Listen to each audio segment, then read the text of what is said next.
1 2, getting that sweet sound going. Listening to those fabulous beats from one Stephen Ignoramus, who is going to be up on the other side of the screen. Hello. What's happening? How you like that new intro music? Pretty good. I don't know. The perfectionist in me, I'm kind of like, man, I could have tweaked it a little bit. I could have, increased the bass a little bit. I think it is just perfect the way that it is. Yeah. Anyway. What did you say? It reminded you of Mega Man or something like that? Well, the Metal Man stage in Mega Man 2 is the first thing that popped into my head as soon as I heard it. Which is one of my favorites, so. Yep. Anyway, this is Ed's World. My name is Jay Edgar, and I am joined today by a great friend of the show who should have been here numerous times since the last time he's been on here. You haven't been here since episode 28. But welcome back to Ed's World, Stephen Ignoramus. I'm looking forward to being here, man. This is cool. That is a criminally long amount of time to go between podcasts, but I'm excited to be here. Yeah, how are you liking the new digs? It's good, man. Yeah, I mean, it looks like your show, like the production quality is going up. I'm liking having my new spot over here, and I don't know, life is good. Life is good in DC right now. Yeah. I bet it is, especially with somebody that covers the news here, and we'll be talking a bit about some of the man on the street stuff you've been doing later on. But we do have a full show today. I didn't even do the opening line today, did I? My goodness. It is always morning. It is always morning, even in the afternoon. It is. Anyway, we do have a full show that we've got a bunch of stuff to get to today. The impeachment has officially launched for its trial in the Senate, and there's been so much going on that nobody really cares about because even CBS has canceled their coverage this week. So we'll talk a bit about what we've seen off of that. As I mentioned, we've had some on-the-ground things that our lovely guest was able to participate in. So we'll talk a bit about the Richmond Gun Demonstration and the March for Life, and we'll see what it was like on the ground for that. As we always talk about on this show, 2020 is coming up, and we have some news with the campaigns and the candidates. So we'll talk a bit about that, including another Veritas leak into Bernie Sanders, and Tulsi suing Hillary, and possibly assuring us that she doesn't intend to kill herself. We'll see what's happening there. The coronavirus is starting to spread around the world. This is something that we just started hearing about the last time the show was on the air. So we'll talk a bit about the history of that, some of the conspiracy that goes around there, and what we've heard so far from all of this. And lastly, to end on a little bit of a lighter note, Apu is out on The Simpsons, so we'll talk a little bit about the pressure that led Hank Azaria to stop voicing the legendary character. It is going to be all of this and more over on Ed's World. Thanks for checking us out over on Twitch, YouTube, DLive, and Periscope. No Facebook tonight. I think I pissed the Zuck off because my last few live streams will not connect with Facebook for whatever reason. Really? Yeah. Zuck. Zuck. Get a better booster seat.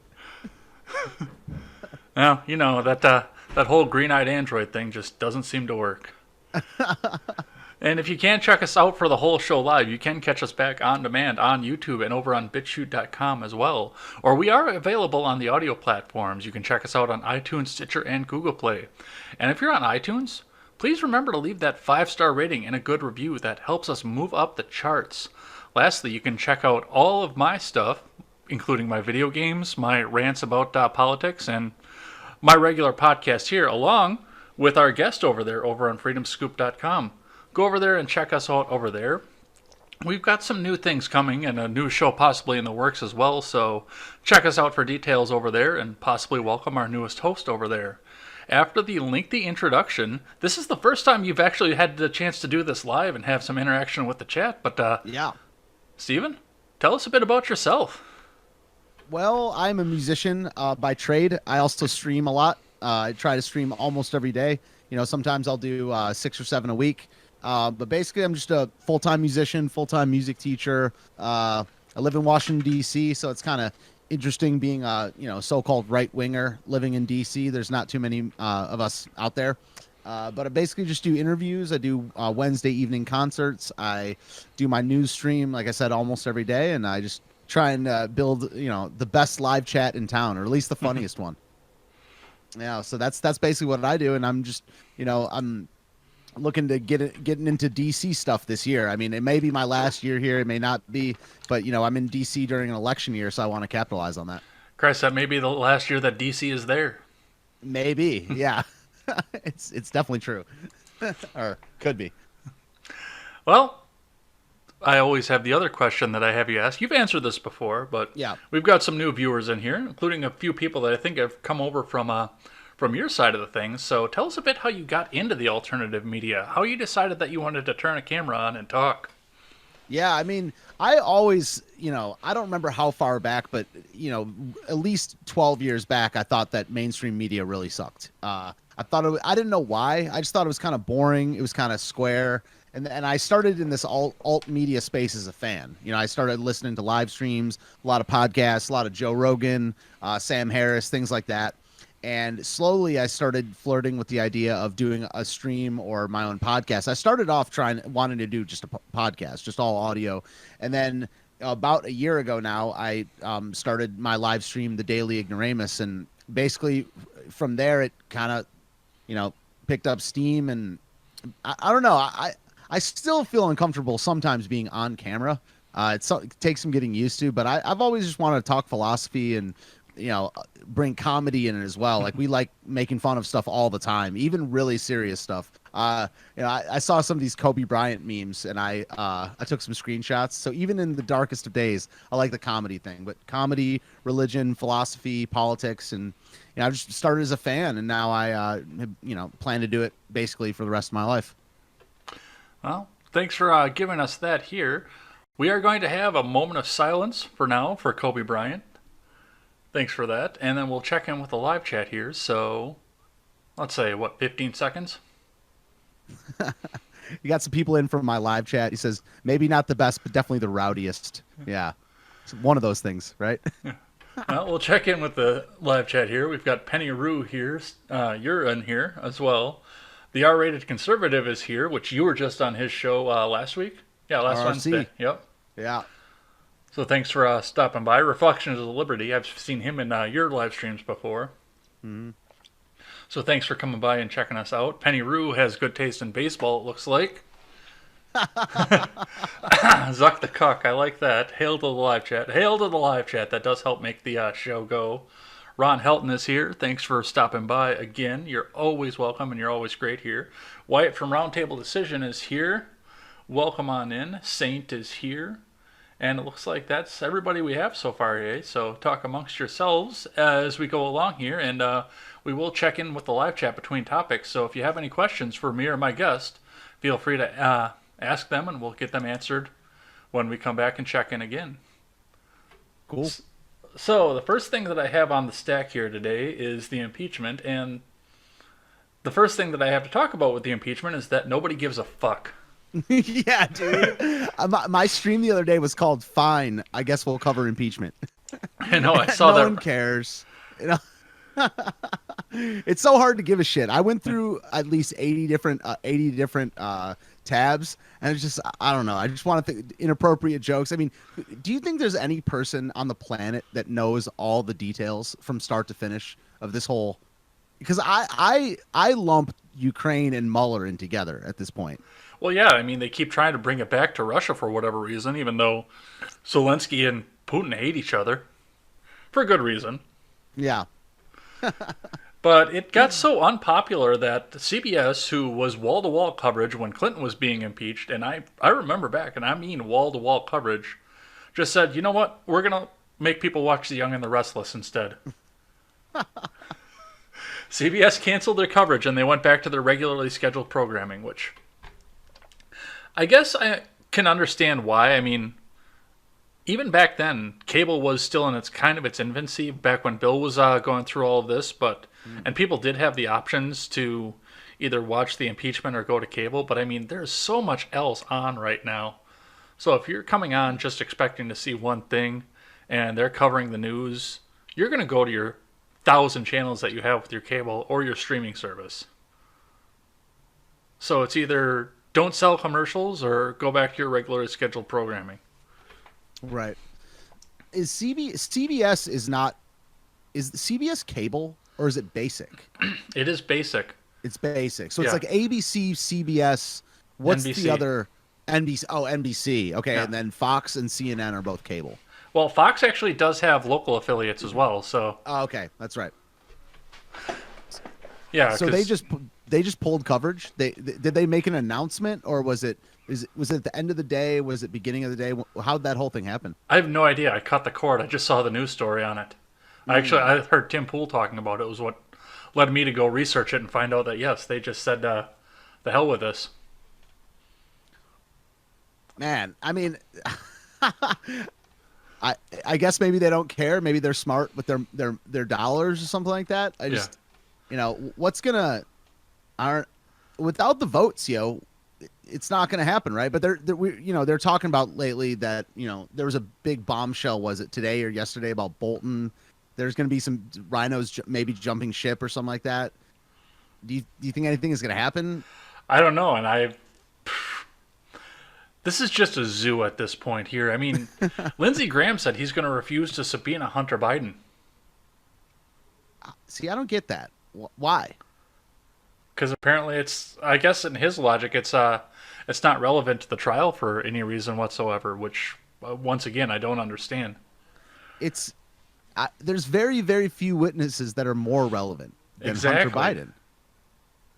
The whole thing's about him. Is the relevant players in this thing are Joe Biden, Hunter Biden, Zelensky, Trump, anyone with Burisma, but all those, but Hunter Biden worked for Burisma. So I don't know what, maybe Lindsey Graham is thinking that it would hurt their case. Maybe. I have absolutely no idea. Yeah. We're not gonna subpoena Hunter Biden this time, I gotta work on my Lindsey Graham voice, but he's like, he'd be a bad witness. That sounds more like Mike Tyson. I'm not gonna lie. Yeah, dude. They're Get you your Facebook or face tattoo. Like, I'm gonna eat your children after I get the Burisma holding people up here. Well, it's interesting too because I mean we go right back to the thing where you just said. They don't know if they're going to get Bolton in right now, and there's been some talk whether they'll do the exchange for a compromise to, okay, you let us subpoena Hunter Biden, and we'll let you subpoena Bolton, which I have no idea what Bolton would even add to any of this, except for the fact that he was directly involved, and that's something that nobody else in the House inquiries could claim. And it's the same thing with Parnas. Parnas is the big one, too, because he came out and said he's never spoken to Trump in his life, but he has the bombshell testimony that's going to put the dagger through the Trump administration. Yeah, I mean, that's the trouble with calling everything a bombshell for 3 years. Oh, absolutely. Everything's a bombshell. Everything is the latest thing that could take down Orange Man. And, the problem with that is there might be one thing. There might be a bombshell, but we won't know. And I didn't realize that I had known who is it Lev Parnas? Yes.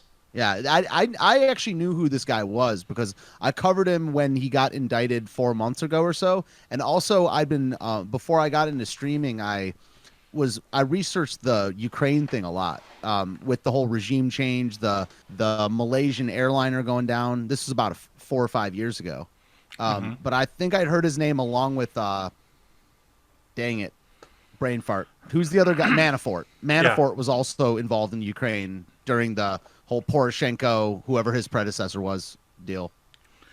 Well, I don't know. The thing with Parnas is when I saw him make his testimony, and everybody said that the testimony that he gave on MSNBC was going to be the dagger that was going to take the Trump administration down, I said, he's never been cross-examined. Yeah. What's the motivation? Is he trying to save his ass? I think so. I think he's trying to get a plea deal. Yeah. Yeah. I got rid of the Orange Man. Keep me out of prison. Man. I don't want to pack my bags and tape my butt shut. Well, I actually did that before we got on air, and it's fine. I did it as a precaution. So let's talk about the rules arguments that have been going on. Now, I have not paid attention this week except for today. I had the live stream going on my tablet up under my desk while I was eating breakfast and playing Stardew Valley. And it was so boring that it just kind of, I don't know, blended in with the calming music of Stardew Valley. What was it that you said when you watched me play the other day? My voice and the music? Oddly soothing. Yeah, J. Edgar over this music is oddly soothing, I think. But I've been listening to Verdict with Ted Cruz and Michael Knowles all week. That's a show? Yeah, they're doing a temporary miniseries podcast. Basically, Ted Cruz is coming over as soon as they close out for the day and doing a 20-minute show with Michael Knowles every day. Cool. I didn't know about that. Yeah, it's all really short. It's really easy to catch up on, too. I did it at double speed, and I listened to it on my way. My girlfriend lives probably about 40 miles away, so I was able to catch up with it on the drive back from her place. Right. Yesterday. Do you know, this is kind of not related to impeachment at all, but do you know whether, can a politician just have a show while they're in office? Mm-hmm. Is that, they can? Yeah. Dang, dude. I mean, Ted Cruz is doing it right now. Yeah. I mean, and I think Ron Paul was doing his show while he was in office. I just wasn't sure. How tight would it be if Trump had a live stream? Oh, Jesus Christ. That'd be fucking awesome, man. I would watch it all the time. All of America would be watching it all the time. Yeah. 100 million thumbs up, 110 million thumbs down. Probably. That sounds about the right ratio, too, with that. No, yeah. I mean, we were even talking about that when Styx was running for governor up in Vermont. If he would do his live shows from the governor's mansion. Oh, yeah. Without a shirt on. So what were they saying on this Ted Cruz, Michael Knowles show? Well, essentially what's happening is Ted Cruz is just coming in and reviewing what happened throughout the day. So, I mean, on the first day, he sat down, he talked about the rules that were being set forward and some of the reasons that some of the senators were moving one way or another. This is turning more bipartisan than I ever thought it would. Now, I still don't think we're going to get to the necessary 67 votes to convict, because that's something you need more than a simple majority for. Actually, you do need 67 votes for. That's a lot. Yeah, that is. And it's 53-47, right? Yep. Yeah, okay. It's a big ask. Yeah. That's you got to get 14 Republicans. Yep. And you have not going to happen. Party line has to be perfect. Yeah. Interesting. What rules thing are they talking about? Because I don't. When I saw you put this on the list, I thought you were talking about an argument I had made. But they're talking about different rules for impeachment, right? Well, now that the Senate is convening, now they are discussing how the proceedings are going to go forward, because this isn't like a criminal trial where there are enshrined rules in the Constitution and the state constitutions to govern how every single trial will go. Because this is political, especially in nature, they are sitting down and discussing what's admissible, what's not admissible, how things are going to go, and how they're going to go forward. Which is where we get into the argument of, are we going to be able to bring in more witnesses or not? Which I don't necessarily agree with. I think that the House was supposed to bring in all the witnesses and find the witnesses, and now they're expecting the Senate to subpoena people that they wouldn't have done. Meanwhile, entirely, the defense has not had a chance to bring a witness forward. Oh. Remember, the House has blocked every defense witness during the investigation. I actually didn't know that. I didn't know they blocked all of them. Yeah. Yeah, this is a hack job, yo. This is some straight up partisan hackery, yo. And that's the thing, too. I mean, I follow Jen the Libertarian over on Twitter, and Jen the Libertarian, along with a lot of the big L libertarians, are full on in favor of get Trump out of office. Get him out now. That's crazy, man. I think that's insane. Well, and I'm a big L libertarian now, by the way. Oh, that's right, you are. Yeah, I just got my card in the mail the other day. So you are a card-carrying libertarian. I am. I'm a card-carrying. I still don't like the Libertarian Party, but I don't like any of the parties. And I like liberty, so I thought I'd join. And I'm also a big fan of. I want to support having a more than a two-party system, multi-party system. So, Green Party's crazy. All the other ones are unviable. So I joined the LP, but What do you know what their argument is? Why does Orange Man need to go? Jen can actually cite a lot of things where she would say that it does look like a crime was committed, but I can't verify any of them. Every time I listen to one of the episodes, I go back and look up the specific statute versus the call itself. I'm like, no, that's not what happened here. But essentially, it is. It goes back with the endowments clause. It goes back to an arbitrary law from the 70s in which the president did have to check with Congress before blocking any sort of federal aid. But the federal aid went through. Yeah. So now do we impeach every time a president commits a crime then? I think it's going to go further than that. I think it's going to be, and Ted Cruz said this on the on Verdict as well. This is going to become a point where every time the House majority is the opposite party of the president, he's getting impeached. Yeah. Do we want that? And can we go back and impeach all the old presidents, symbolically for breaking the law? Because all of them did. Oh, absolutely. The line of presidency is like a Judas Priest concert. Yeah, I mean, I honestly, when I convince myself to care about this stuff, I do, at this point, care a little bit more about, I don't know, for lack of a better word, national cohesion than the law. Because a lot of laws are bullshit, man. A lot of, like, you can convict me of, I bet you 15 laws right now. I have no idea what they are, but there's going to be something on the books somewhere in DC. What do they say? The average person commits 7 felonies a day or something stupid like that? So is that, but now a lot of people are upset that Trump's in office. A lot of people are very happy that Trump is in office. But it would be a big blow to the country to impeach any president. I mean, and sometimes it might be worth it, but to me, it's not legal, or, the argument is not, was it legal or illegal? It's how illegal, or is it worth doing this? And I guess half the people, half the people that are against Trump thinks, yes, it's worth it, but then they get Pence. So what happens there? I bet you Pence has committed a crime. Oh, absolutely. Of course.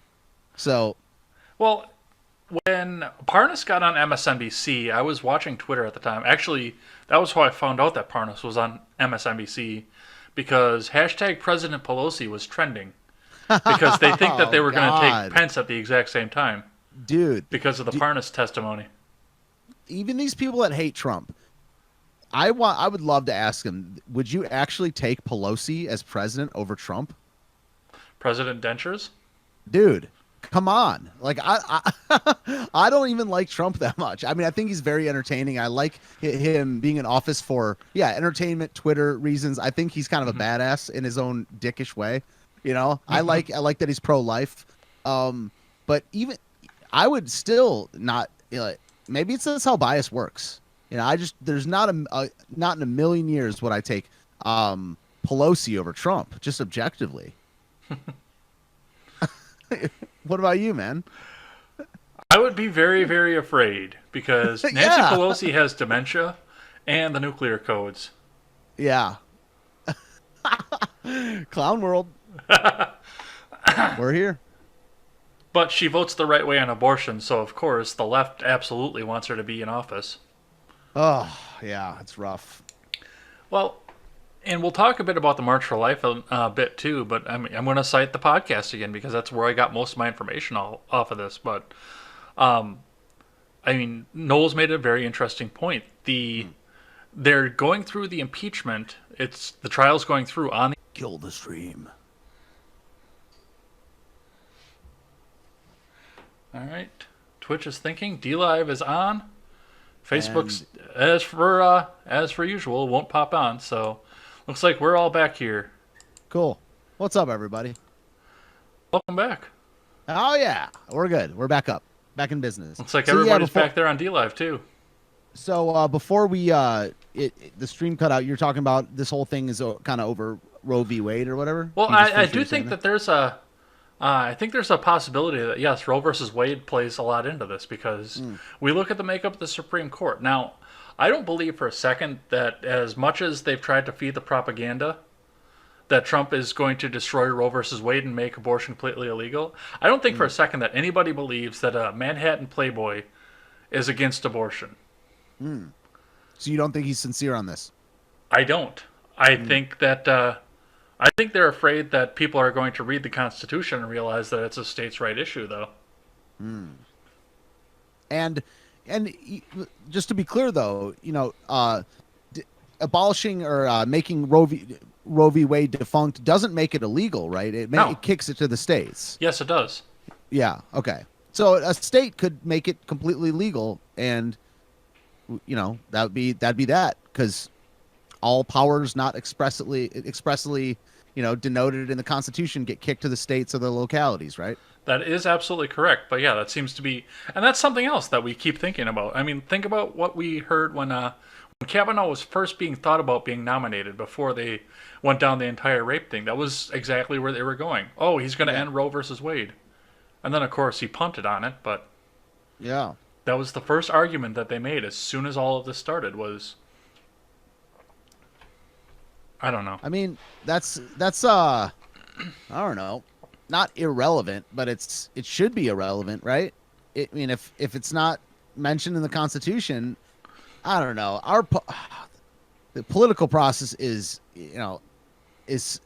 so partisan and political that it's kind of weird saying that a political process shouldn't be so political, but I don't know. I've been saying this on my show the last couple weeks that or maybe even couple months, that it's really all about power now. I know a lot of people don't agree with me, but it's really all about votes, power, and the gun at this point. Mm-hmm. Oh, absolutely. Right? So I don't know what to say. It's just a scary spot to be in, because one entity could have, as soon as an entity gets 2/3 of the power, it's some serious shit's gonna happen. Oh, absolutely. I'm a little bit afraid of that. Yeah. So let's talk about Justice Roberts for a second. Now, Chief Justice Roberts is presiding over this trial, including making sure everybody stays in line for all of this. Let's see. I don't remember who it was. I looked this up right before we started here, but so much has gone through my mind since then. But somebody came up, somebody on Parnas's side, and said that Senator Nadler, or Representative Nadler rather, was being lied to on all of this. And Nadler kicked back, obviously, right away and started screaming, because they're allowed to do that in the House. And Roberts went off on everybody on professionalism of all of this. Yeah. It was good. It was actually pretty good TV. I liked it. Oh, you actually saw it happen? I saw the clip. Yeah, we clipped it from my show the other day, and he used the word admonish. Yes. And it was he wasn't just admonishing the Democrats either, though. It was kind of, he said both sides, I believe. Yes, and both sides are probably guilty of this. This is a partisan, and this is kind of where I was going when I brought up Jen the Libertarian, and we went off on a tangent on that. But so many people said, well, we need the House or the Senate to have a fair trial, and you need to call your senator and tell them to have a fair trial, which is ridiculous anyway, because as many Democrats that are calling Republican senators and saying you must have a fair trial, they're getting an equal number of calls from people in their districts that say, vote the right way or don't bother coming home. You know what's happening. Yeah. Well, I mean, it really, a lot of this stuff can be seen through the lens of kind of a philosophical discussion of what the word fair means. Mm-hmm. Is that what we are striving for? Is that what we're supposed to strive for? What does the word actually mean? And in this society we're in, so many words have lost their meaning. Oh, absolutely. And, almost so many different words. And,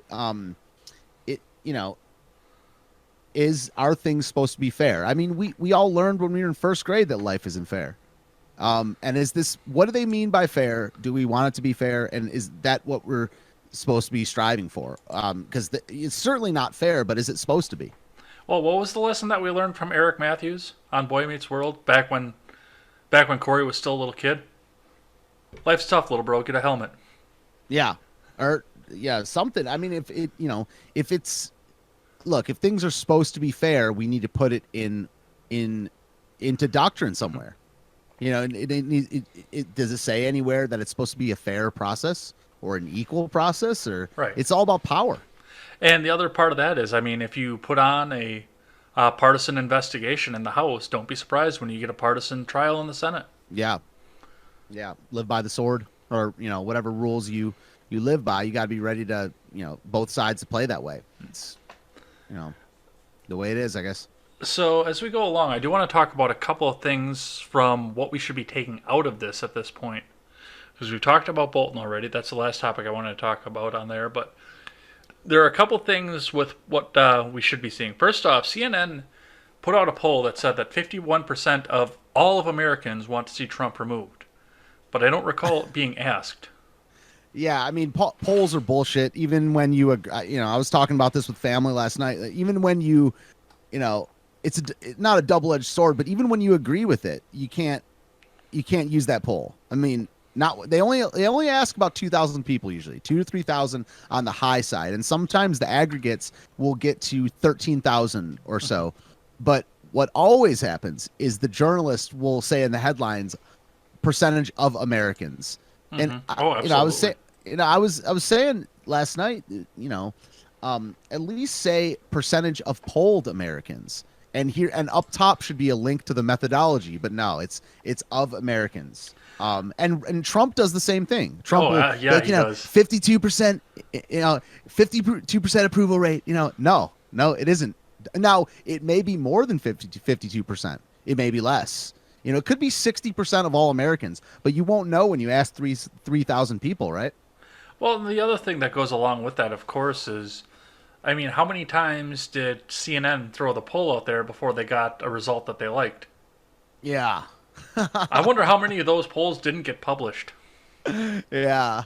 They got the net out there. They got the fishing pole. Nope. I don't like this one. Nope. I don't like it. Oh, we got one. All right.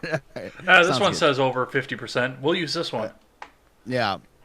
51%. And the last thing that I thought about, I've been watching all of this here. Now, even the squad, well, maybe not the squad because they're pretty dumb, but even the most progressive partisan Democrats in the House had to know that you were not going to get 67 votes in the Senate to convict and remove. Is this a taxpayer-funded Senate ad? Is this going to be like the Kavanaugh hearing where it's going to go one way, but everybody's going to get their sound bites in, and now all of the people that are trying to challenge Republicans this time in the Senate, which is going to be a hard one for Democrats this time, because most of the Republicans that are up are in safe districts. Well, actually, most everybody that's up right now is in a safe district for their political party. But yeah, is this going to be something that the commercials are going to have all over the place? This senator voted to keep Trump in, so we need to get this guy out. We need to take back the Senate so we can get our agenda pushed through. Yeah, it might be. I mean, I do think it's something other than they think they're going to win. I mean, if they win, that would be, I mean, I don't know. I'm trying to think if it would be a bigger miracle than Trump winning. It probably would be, right? Because the math still, a lot of the polls said that Hillary was going to win in 2016, but the electoral map, the math didn't rule out Trump winning. The math right now for impeachment, it almost rules out the Democrats removing him. So it would be a bigger buzzer beater, a bigger miracle than him winning in the first place. So if that happened, I mean, I don't know. You'd see some serious drama. So I think they're playing the long game, like you've been saying for a while. Yeah, this has been a long game thing forever. Yeah. This is Democrats trying to steal the 2020 election. So you think they're trying to get? I mean, they're trying to retain the House. I mean, of course, they're always going to try to win. But you think that they're going to just use this as ammo? Do you think this could still be? When do you think this is going to wrap up? When Trump leaves office. You don't think? Well, you have to consider one thing here. Ruth Bader Ginsburg is not going to live for very much longer. Yeah, said people 5 years ago when she died. Yeah. Just kidding. Ginsburg I is don't not know. going to live for very much longer. They're eventually going to have to admit that she's dead, and she's going Eventually. to have to be replaced on the Supreme Court. So think about the long game here for a second. I mean, they're throwing a Walter Mondale up right now for to go against Trump. They are not doing this. They're not running presidency seriously. I'm sorry. What they have up there, what they're saying in the debates, they are not running the presidential election seriously. They're throwing a Walter Mondale up there. It's going to be Mondale versus Reagan, and we have to pray to God that we don't get another fucking Bush in 2024. Interesting. So, I've heard this argued on different shows before, but do you think that part of it is that the left or the Democrats, they actually do a little bit better from a weaker position? A little You know, bit. a little bit, yeah. But the other part of that is if they can pull the Senate back, because they know they're not going to take Trump out, and they know that they're not going to put a candidate up that's going to take him out in 2020. If they can take the Senate back, they can hold. They can do pretty much what. It wasn't Schumer. Somebody on Twitter corrected me on this. What the hell was the guy, the majority leader in the Senate? I thought it was Schumer, but it wasn't. Harry Reid. They can do what Harry Reid did under Bush and say, okay, we're just not going to hear a Supreme Court nomination if it opens up in the rest of your term. And they wouldn't confirm any of his judges either. Wow.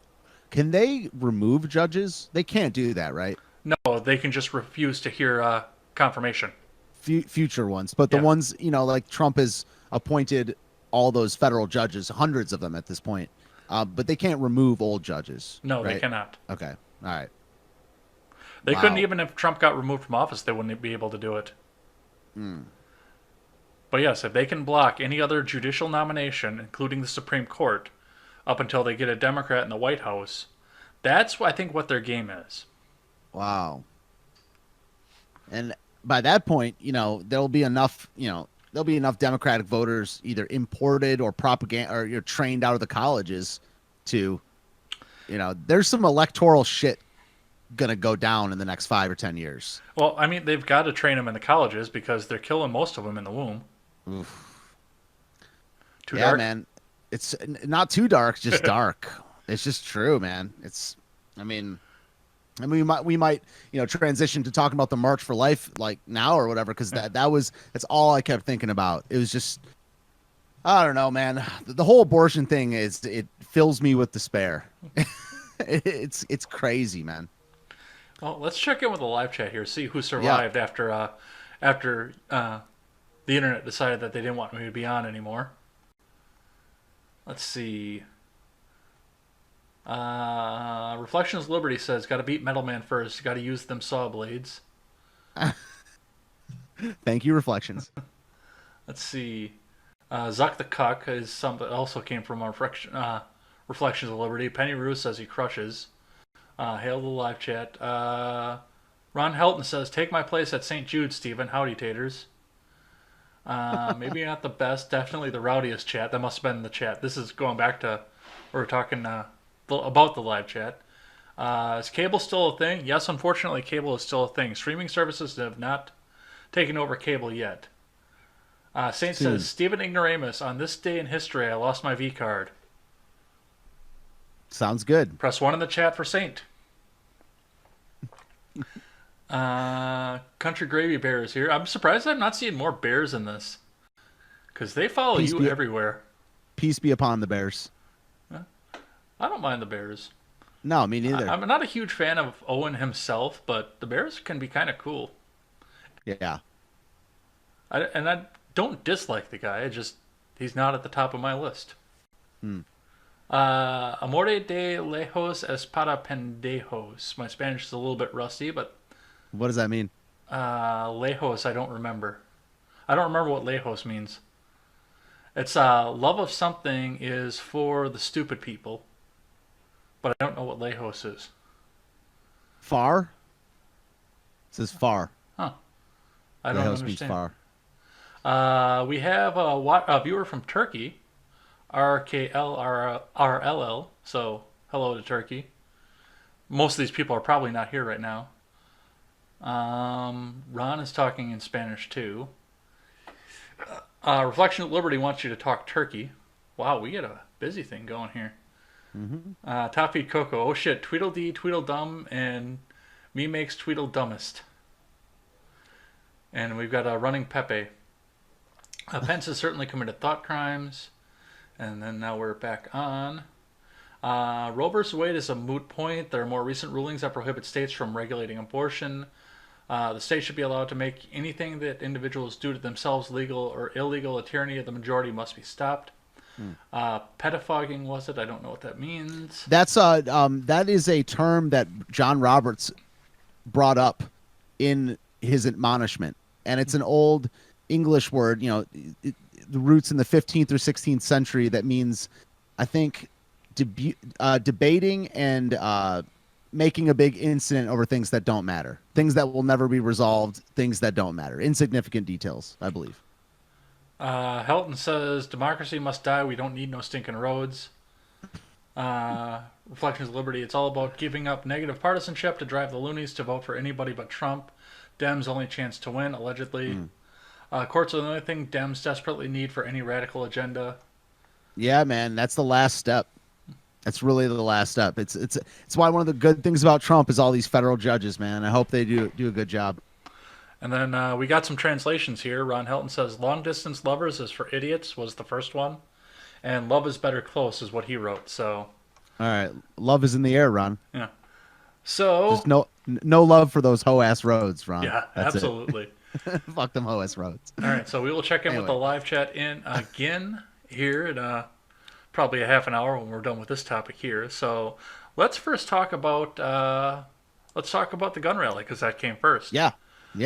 So as Top Feed Coco and I talked about last week, the day that we were on, there was a demonstration in Richmond for gun rights.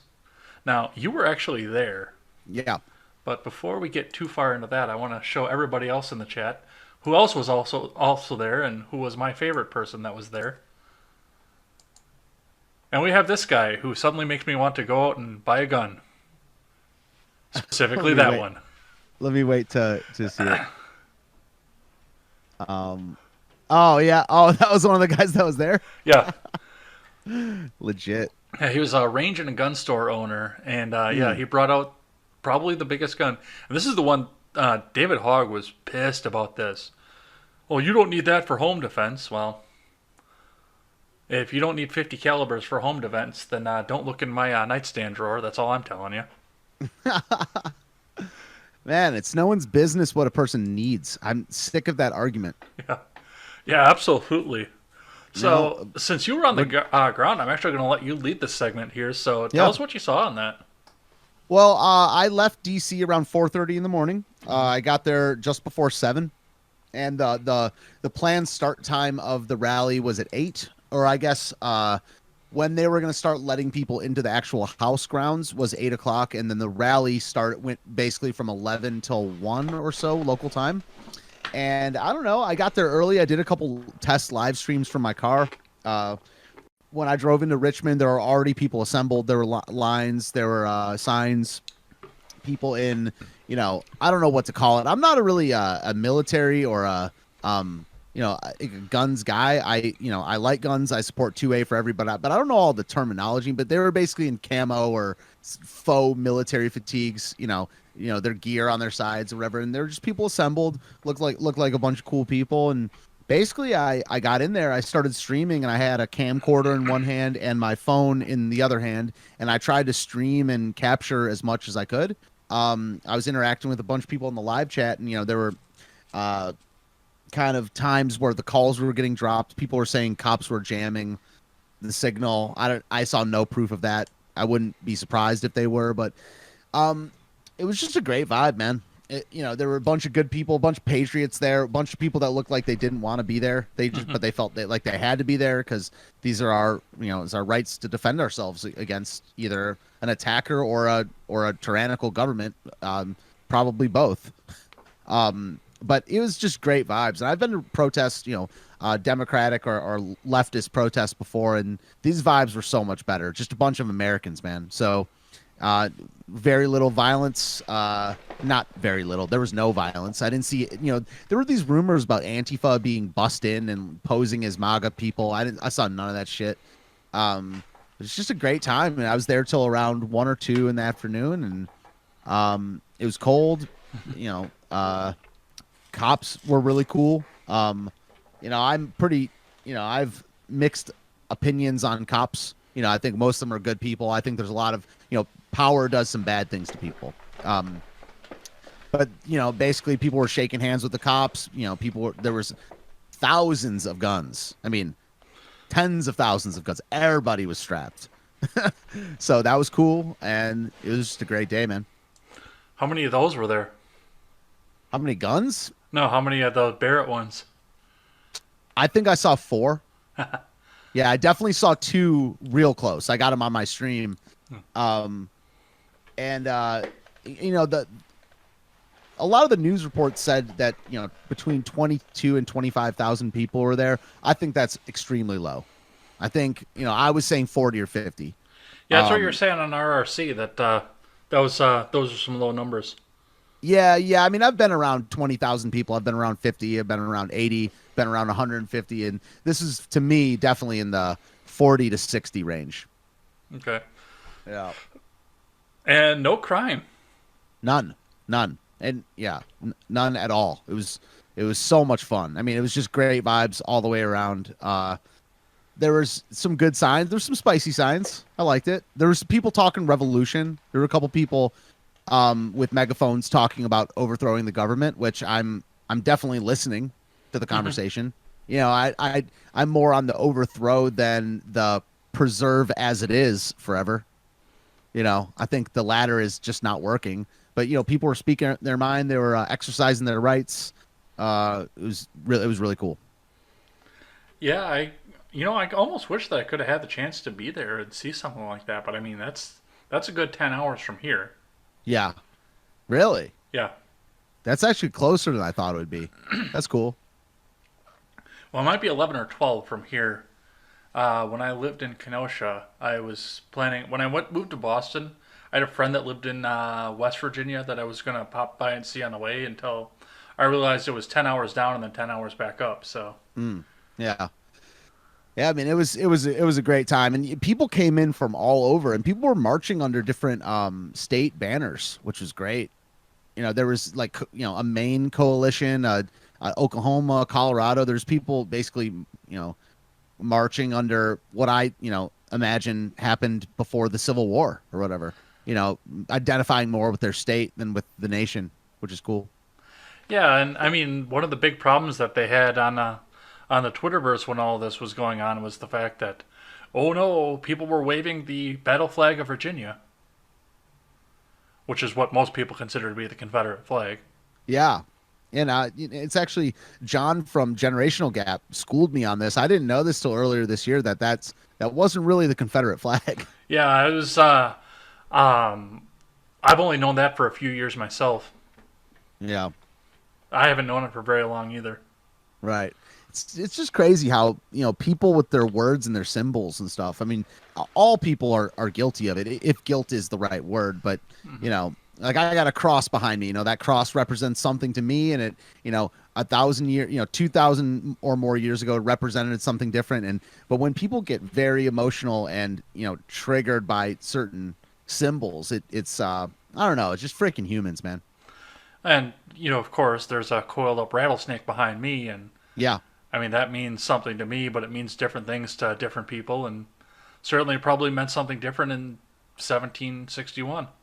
Yeah, I did this the museum, which was a museum in DC. They closed down, and I did basically I got some footage from the museum closing, and I in this room in this museum, there's all these old newspapers, and you pull out this drawer, and it's the original. It's the snake that says "Join or Die." You know the flag I'm talking about? Yep. And it was the first time that was used in a publication, and I just saw it, and I was like, "Damn, dude!" Like it's from 1772 or something like that. Pretty crazy. So one of the things that came out about this story that Top Feed Coco and I were not able to talk to because it hadn't really happened yet was that Alexandria Ocasio-Cortez decided that she was going to make a speech on Martin Luther King Day.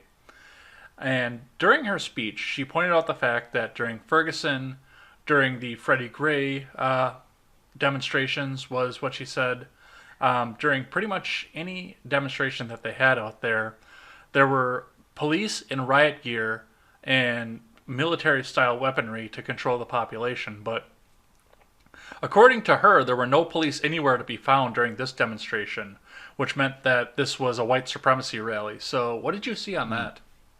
Yo, man, there were thousands of cops. There are straight up thousands. I mean, maybe if someone told me there were 900 police, I'd maybe believe it. But from what I saw, there were cops everywhere. I don't know what a non-military style weapon is. I don't know what a military style weapon. I don't know what that is. They all guns shoot bullets. Bullets hurt people.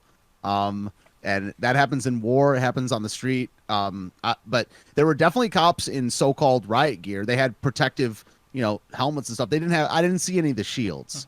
But I saw that. We covered it on my show, and she said there's barely, I think the quote is something like there were barely any cops there. There were thousands, dude. There were thousands of police everywhere. There were cops everywhere. Well, that's one thing, too, that went along with this. And I mean, everybody in the mainstream news had a big boner for the idea that this was going to be. They were waiting for bloodshed. They wanted somebody to get killed over this. Yeah, man. It's I don't know. I hate going to the place of intentions or mind reading. It's not possible unless someone declares their intentions. But I don't know. I hope they don't want violence, but their actions and words kind of speak otherwise. Mm-hmm. They want something to happen. But from what I saw at this demonstration, it's not going to happen from this side. A lot of these people have gotten their 2A their Second Amendment rights pretty shit on a lot for decades, and I don't think these type of people are ever going to make the first move. Ever. Well, and if they make the first move, then they lose their 2A rights. It's dumb morally, it's dumb strategically, it's dumb legally. Why would they do that? It's dumb on every level. So maybe the AOC types do want violence, but they would never say they do. So what do you do about that? We move on to talk about their other favorite pet project here, and that is the abortion industry. So tell us about the March for Life. Well, that was also cool. Both these demonstrations filled me with a lot of hope in different ways. I mean, the 2A rally was, I'd say more than 60% of the people were above the age of 40 or 45. It was a pretty old crowd as crowds go. But the March for Life was so many young people, so many people under 25 or so. And it was just cool seeing the whole thing. I mean, I didn't have to drive far for it. It was right in D.C., but just talk about two massive white pills, man. Just seeing people in Richmond and seeing people at the March for Life. I had never been to either of these. These were my first two right-wing so-called demonstrations, even though, I don't know, the more I talk about it, the more I'm like the left-right thing is kind of gay. But most of these are right-wing issues, and it was cool. I heard Trump speak. That was cool. The crowds there was a ton of people at the March for Life. I mean, there was a ton. I don't know how many people. I would believe it if someone said 200,000. It was absolutely huge. So it was great vibes too. Now this March for Life was significant because this was actually the first one that that a president has spoken at, and Trump was the first one to speak at one. And not only that, during the recess, and this is something we can cite back again to Verdict, when Michael Knowles was talking to Ted Cruz admitted the fact that during a 15-minute recess of the impeachment hearing, he went outside and he marched. Sweet. That's badass. I didn't know that. Yeah, I didn't find out about that until I was listening to the podcast. Wow. Yeah, so let me ask you something. So you don't think Trump is sincere when he says he's pro-life? I don't know. You don't? It would be a change in his position because he's been a pro-choice for almost his entire life. And again, as a Manhattan playboy, I mean, it would just fit with his lifestyle. Yeah. But the other Yeah. side of that is I mean, if people read the Constitution verbatim, there is no right to abortion in the Constitution, Hell no. Yeah. except for some justices in 1967 managed to find it. Yeah. I've read it 3 times. I can't find it. It doesn't say shit about abortion. No, Yeah. Um, do you know how old the word abortion is? I don't. Me neither. I'm gonna look that up real fast. I'm interested in that because I mean, the idea of killing a baby in the womb is not old. I mean, it is not new, I should say. Um, No, I yeah, wouldn't think but so. yeah. Mid 16th century from Latin abortio and aborini, miscarry, see abort. Yeah. Anyway, I mean, I don't know. This might see, I know that you believe in God. I also believe in God. Hmm.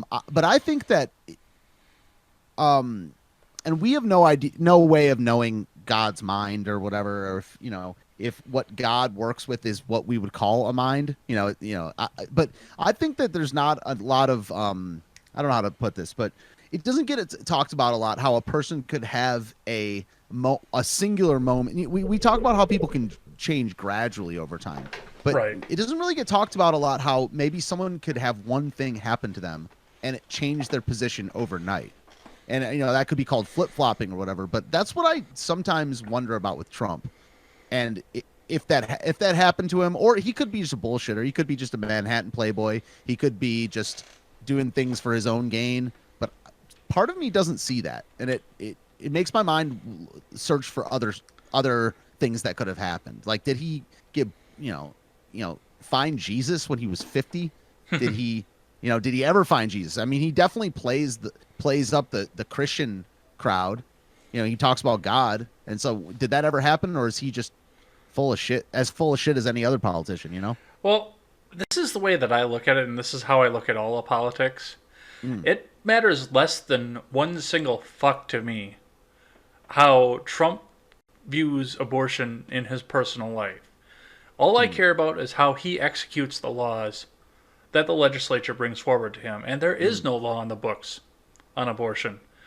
It's just a Supreme Court decision. That's not a law. You can't legislate from the bench. That's a good point. So you're saying that since they, so when they enact that decision, that's Roe v. Wade is essentially an interpretation of the Fourth Amendment, right? Yes. Right to That's privacy. so thin, dude. That is so thin. That's such a thin argument. Well, and when I had Harvey on a few weeks ago, we talked about this too because at the time Elizabeth Warren was saying the fact that when she had a plan for everything, we watched that cringy fucking L video. And she said that what part of the plan was to get legislation on Roe versus Wade, and all I could think when I saw that was, Jesus Christ, even a broken clock is right twice a day. If they really want to codify that, they need legislation. Yeah. But there are a lot of representatives that aren't going to be able to go home after they do that. Right. A lot of senators that aren't going to be able to go home after they do that. Yeah, it's interesting because a lot of people see Roe v. Wade basically as a compromise. Yes. And I don't. I don't see that. I don't see that. Wait, how would you see that as a compromise? Oh, I've just been heard it. I've basically been told that by people on the left. There's been this dispute for so many years, and they found a compromise in Roe v. Wade. I don't know how, but I know that's the way I've seen it referred before. I don't know why, but I've heard that language be used about it many, many times in publications, opinion pieces, and just random people I talk to. Well, it's a leftist compromise. That means that the right got nothing out of it and the left got everything. Yeah. That's what a compromise is to them. Yeah. But anyway, I mean, the march was cool. I mean, I kind of, there was a thing I was thinking about with both of the different rallies, both the 2A and the March for Life, is that, it's cool to make your voice heard. It's cool to demonstrate. But when you talk about what the actual result is going to be, I don't know what to say about either of the rallies, because it looks like they're pushing a lot of this legislation through in Virginia, and I honestly don't think Roe v. Wade will be repealed. I would like to see it repealed, but I don't think it's going to happen. So what is a demonstration if you're making your voice heard and the massive evil you're talking about is nothing's going to happen with it? Like, what is that, right? I don't know. Now I've got on the notes here, and I don't remember if I put that in there or you put that in there, because I think I might have after I was watching Daily Ignoramus here. But you were doing a documentary later this year. Yeah. Like, I don't know exactly what it's going to be. I know that it's going to go from it's going to at least go from a week before the election to Inauguration Day. And I'm also thinking about going to the DNC and the RNC. Well, so if you go to the DNC, look me up here, because it's only going to yes. be an hour away from where I'm yes, sitting right now. Yeah, I saw that yesterday. I was definitely going to hit you up. Yeah. But basically what I want to do is I want to, I don't think there's, like I said earlier, I don't think there's many right wingers in DC. I want to do a documentary from basically a right winger's perspective living in DC in an election year, and especially what could be the mother of all election years. We'll have to see, but I'm looking at getting in touch with a camera operator, a video editor, and I want to make a documentary this year. And one of my goals for the year is to spend a lot more time on the street, interviewing people, doing protests. But the DNC and the RNC, I mean, summer is open season for me, so I'm thinking about maybe tying those into them as well and doing like a 6-month documentary. Where is the RNC? Charlotte. Okay. Yeah, Charlotte, North Carolina. And that's in August, and then the RNC is in July. So I don't know. But I definitely want to get my hands dirty a little bit. And, last year I spent a lot of time talking to people that I agree with. Mm-hmm. And I want to spend more time talking to people that I don't agree with. Or maybe even people that hate me. That sounds fun. Well, I was thinking even the same thing, too. I mean, you're into YouTube culture. Do you remember the React channel? No. What is that? They had different shows like Teens React, Kids React, Adults React. One of the Teens Reactors does a religious podcast, and I've listened to. I actually want to see if I can get her on there, but I mean, they're all from Southern California, so even the more conservative ones are way out on left field compared to most of the rest of us. Yeah. So I am looking to get a little bit more leftward influence on this show. Yeah. It's not a bad thing, yo. The left has some points. But they usually, for the most part, won't talk to us. Yeah. Yeah, I don't know. I definitely, it's definitely the talk to everybody thing is more prevalent on the right, but I still think there's some people out there. There's some people that hang in my chat that are leftist, but they're not really creators. But right. I wonder why that is. What have you got to lose? Exactly. Yeah. So, yeah, I don't know. So that's what I'm planning to do with this year and make the documentary. And I just think that I think a lot of people see the writing on the wall or whatever, that this year is going to be pretty epic. So I want to capitalize on that. When is the DNC? I don't know the date, but it's in July. Let me look it up. I'm going to take that week off work. July 13th. Yeah, I mean, even if I don't come, dude, you should definitely go. Definitely get a camera rig, interview people. That'd be the shit, dude. Well, I know the Beauty and the Beta Frozen North group has talked about crashing it. Most of them live in Milwaukee. Yeah. Or the surrounding communities, so. Yeah, and I think the DNC would be cooler to go to than the RNC. The RNC is going to be a celebration. I mean, I don't think anyone's going to challenge Trump, but the DNC is interesting things happen at the DNC. I mean, dude, the DNC is massively corrupt. Yeah. Massively. Now the RNC may be corrupt, but they're not on the level of the DNC. Do you think so? I think they're all corrupt. They're politicians. Yeah. Yeah. It reminds me of what Obi-Wan said in the beginning of Attack of the Clones. Remember, Anakin, she's a politician and they're not to be trusted. Yeah. After I got blackpilled, and I realized how blackpilled I was last week, I decided I want to watch the prequel trilogy again and look at the political situation that happened there. Are you saying you got blackpilled on Star Wars or just blackpilled in general? Black Pill in general, because the last time I watched the prequel trilogy, I was still very staunchly neocon and classically conservative. Wow, man. And you see it through a completely different eye when you go collapsitarian. Trust me. Wow.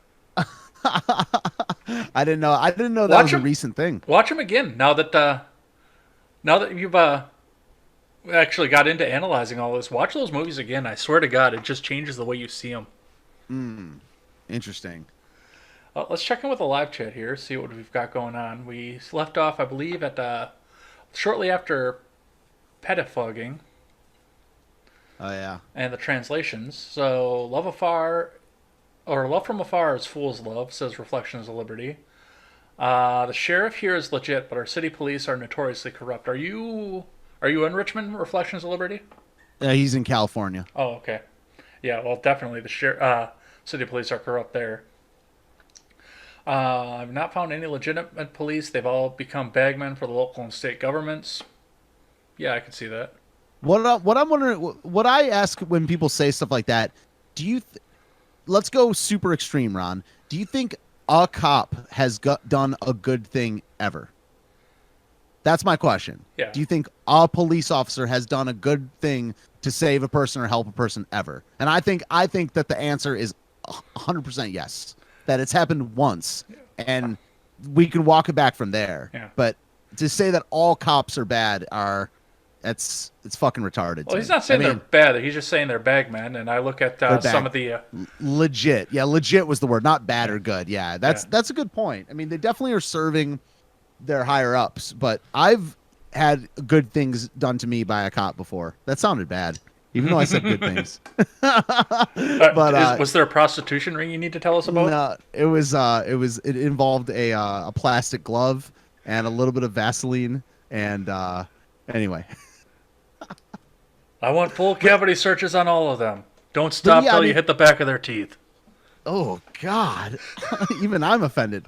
But yeah, I mean, I hear a lot of people saying that there are no good cops, and that just doesn't seem true to me. I mean, it seems more true to me that there are no good politicians than there are no good cops, because at least cops are closer to the ground, and they've saved a life once.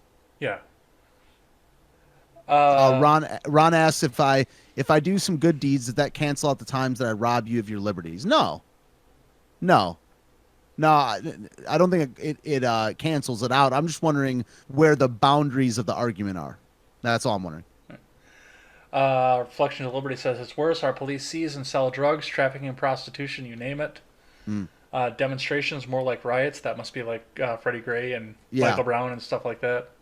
Yep. The ones in the city confiscate drugs and alcohol from minors and then use it for themselves. Yes, they do.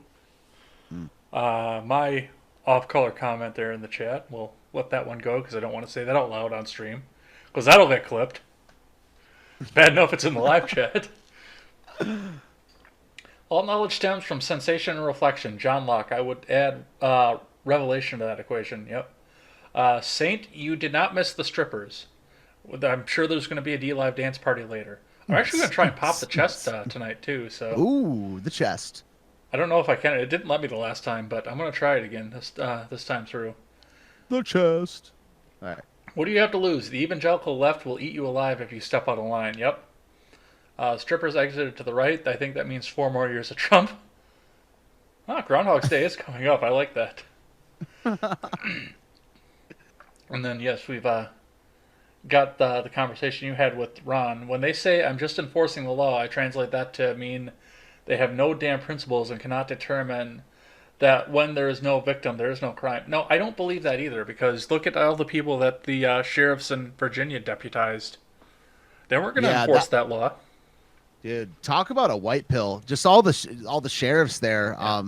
I mean, I think it's now at this point 85 or 90% of the counties and localities have said 2A sanctuary. And there's other sanctuary. I read about some free speech sanctuaries, some abortion sanctuaries in Texas. And so people are kind of turning, I don't know whether the left or the whether the sanctuary city thing for immigration was the first time that language has been used, but it's certainly a good example of, the right using the left's language against them. Mm-hmm. And at least it's for a constitutional reason. I mean, there's almost nothing in the Constitution more explicit than the Second Amendment. It's kind of it's one of the most explicit things, and it just feels good to see local sheriffs doing that kind of stuff, right? Well, with that in mind, we will swing back and check the chat here and again in a bit, but let's talk about 2020. So let's start with the one that you were telling me off mic you hadn't even heard about. Yeah.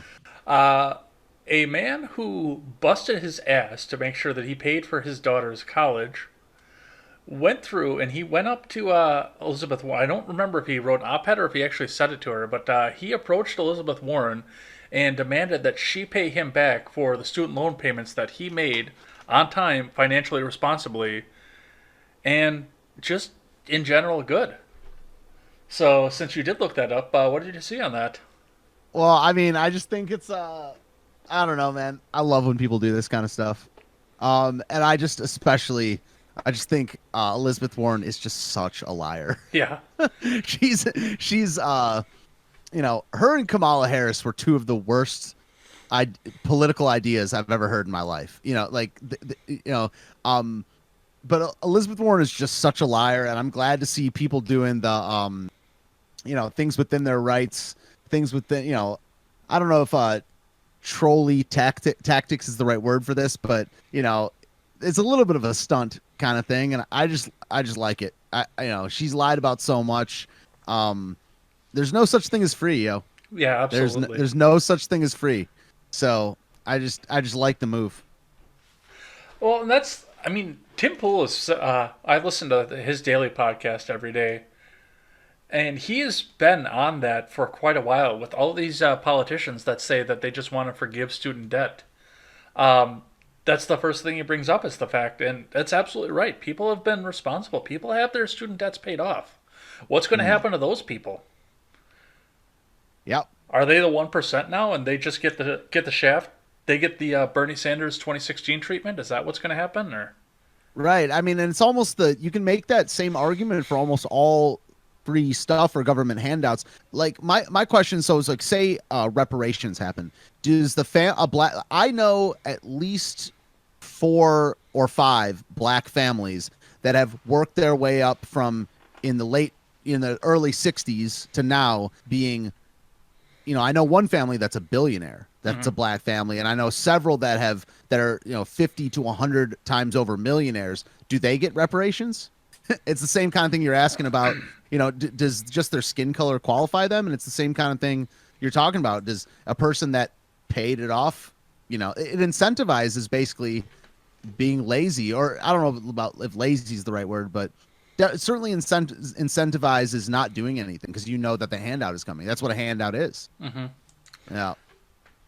Well, honestly, I look at it now, and I do believe that we need to do something about the student debt crisis. I mean, I'm in the midst of it at this point.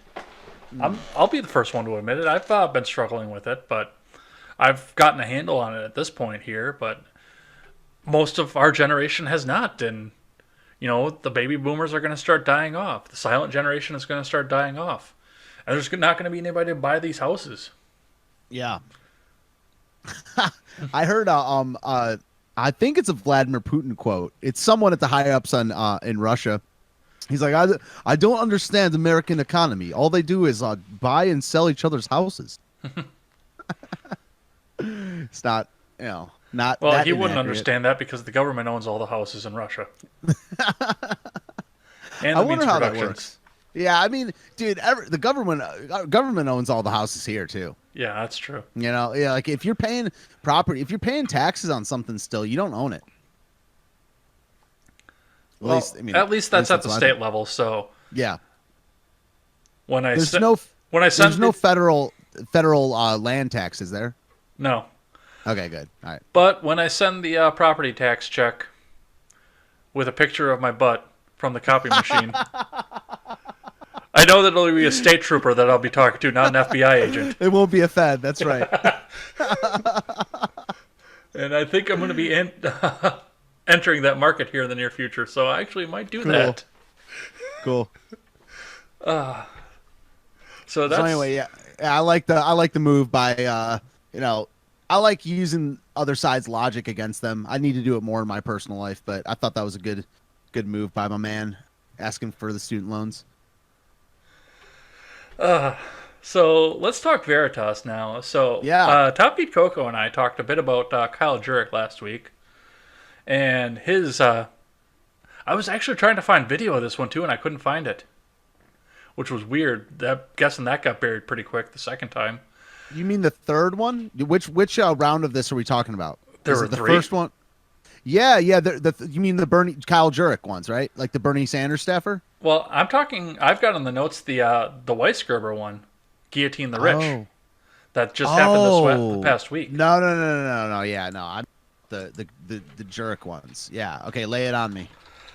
So everything, and I heard a bit about this, and then I was looking into this a bit earlier today, and from what I understand, another paid Bernie Sanders staffer has come out and said that he supports Soviet-style methodology to make sure that the people fall in line if Bernie Sanders were to get elected, including Methodology. gulags. Yes, including gulags and killing people who disagree.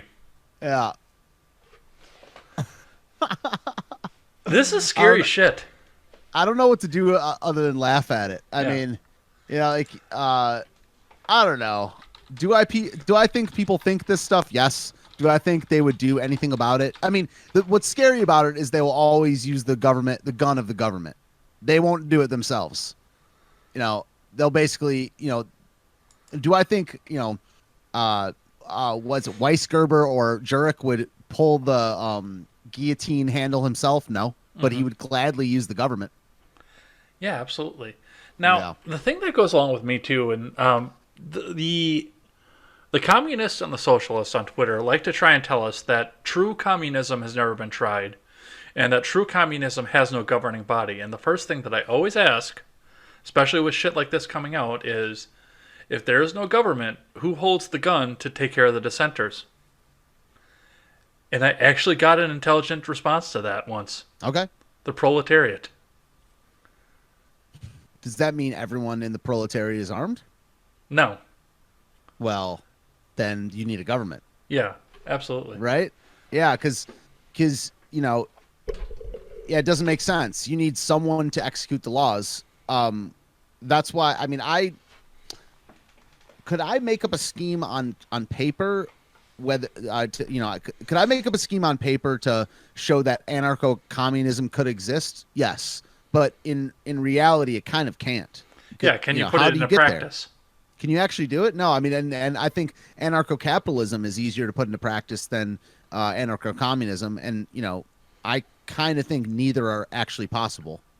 But you need a government to make the transition. You're not going to just go to full anarcho-communism, unless without you arming everybody.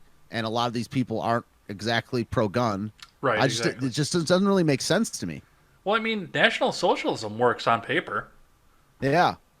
and it actually possibly could have worked in practice too, except for a guy with a funny mustache ruined it all by killing a certain group of triple parentheses people. Yeah, I mean, and what he was trying to really do is grow it to an empire level. I mean, if you look at the actual definitions of the words, we're kind of in National Socialism right now. I mean, it's not called that, but the meaning behind it, we are a nation and we're basically socialist. So I don't know, man. I mean, it's scary, but it's also violence and aggression is not the answer. So, while it makes me want to, think of ways to not let these things happen to me or us or our people, it's just kind of funny. These freaking soy boys talking this way. Well, the funniest thing about that is that these soy boys have been trying to tell us that this is not going to come to that. Of course, this is going to be democratic, and we're not going to have the gulags, and everybody's just going to agree. And now we've got people on tape saying that no, yes, we're definitely putting the people in the gulags. Well, it can be democratic gulags. That's definitely a possibility. All you need is 51% to 51% to vote for it and 49% to not comply. And that's democratic, and you can ship into the gulags. So why do those, you can totally square those two arguments. It's going to be, 51%, and they're going to vote for, whatever outcome they want. That's democracy. That's why it sucks. Now, one of the big arguments that's come up, and this is something that comes up every time Democrats are running for something here, is that the person that they are against is going to try and end Social Security. They tried to use this against Trump. They tried to use it against Romney. They tried to use it against McCain. And now Bernie Sanders is trying to use that against Joe Biden. So basically, the two guys in the balcony in the Muppet Show are fighting with each other. Amazing. And now Biden is striking back, saying that Bernie is also coming out and saying, I had this backwards. Bernie is saying that Biden is going to try and end Social Security and that he's also highly corrupt. And Biden, of all people, is saying that Bernie's too old to be president. I love it when the parents fight. I was just say, these are the front runners. Man, it's so hard for me to call any person on the in the Democrats a front runner. Yeah. And and like we talked about earlier, these polls are bullshit. Yeah. They're asking no one, like, who, that's why, just to get back to impeachment for a second, that's why I find the argument to be a little bit thin that Trump went after the Democratic front runner. I mean, did he? Prove that. Prove that that's the front runner. So why can't I just say that they ran Biden so they could do this to Trump? They could use these polls against them. They could call him the front runner. Well, really, to me, what Trump is doing is going after the previous administration, not the Biden administration is so freaking doubtful. So I mean, I think Bernie is the best matchup for Trump.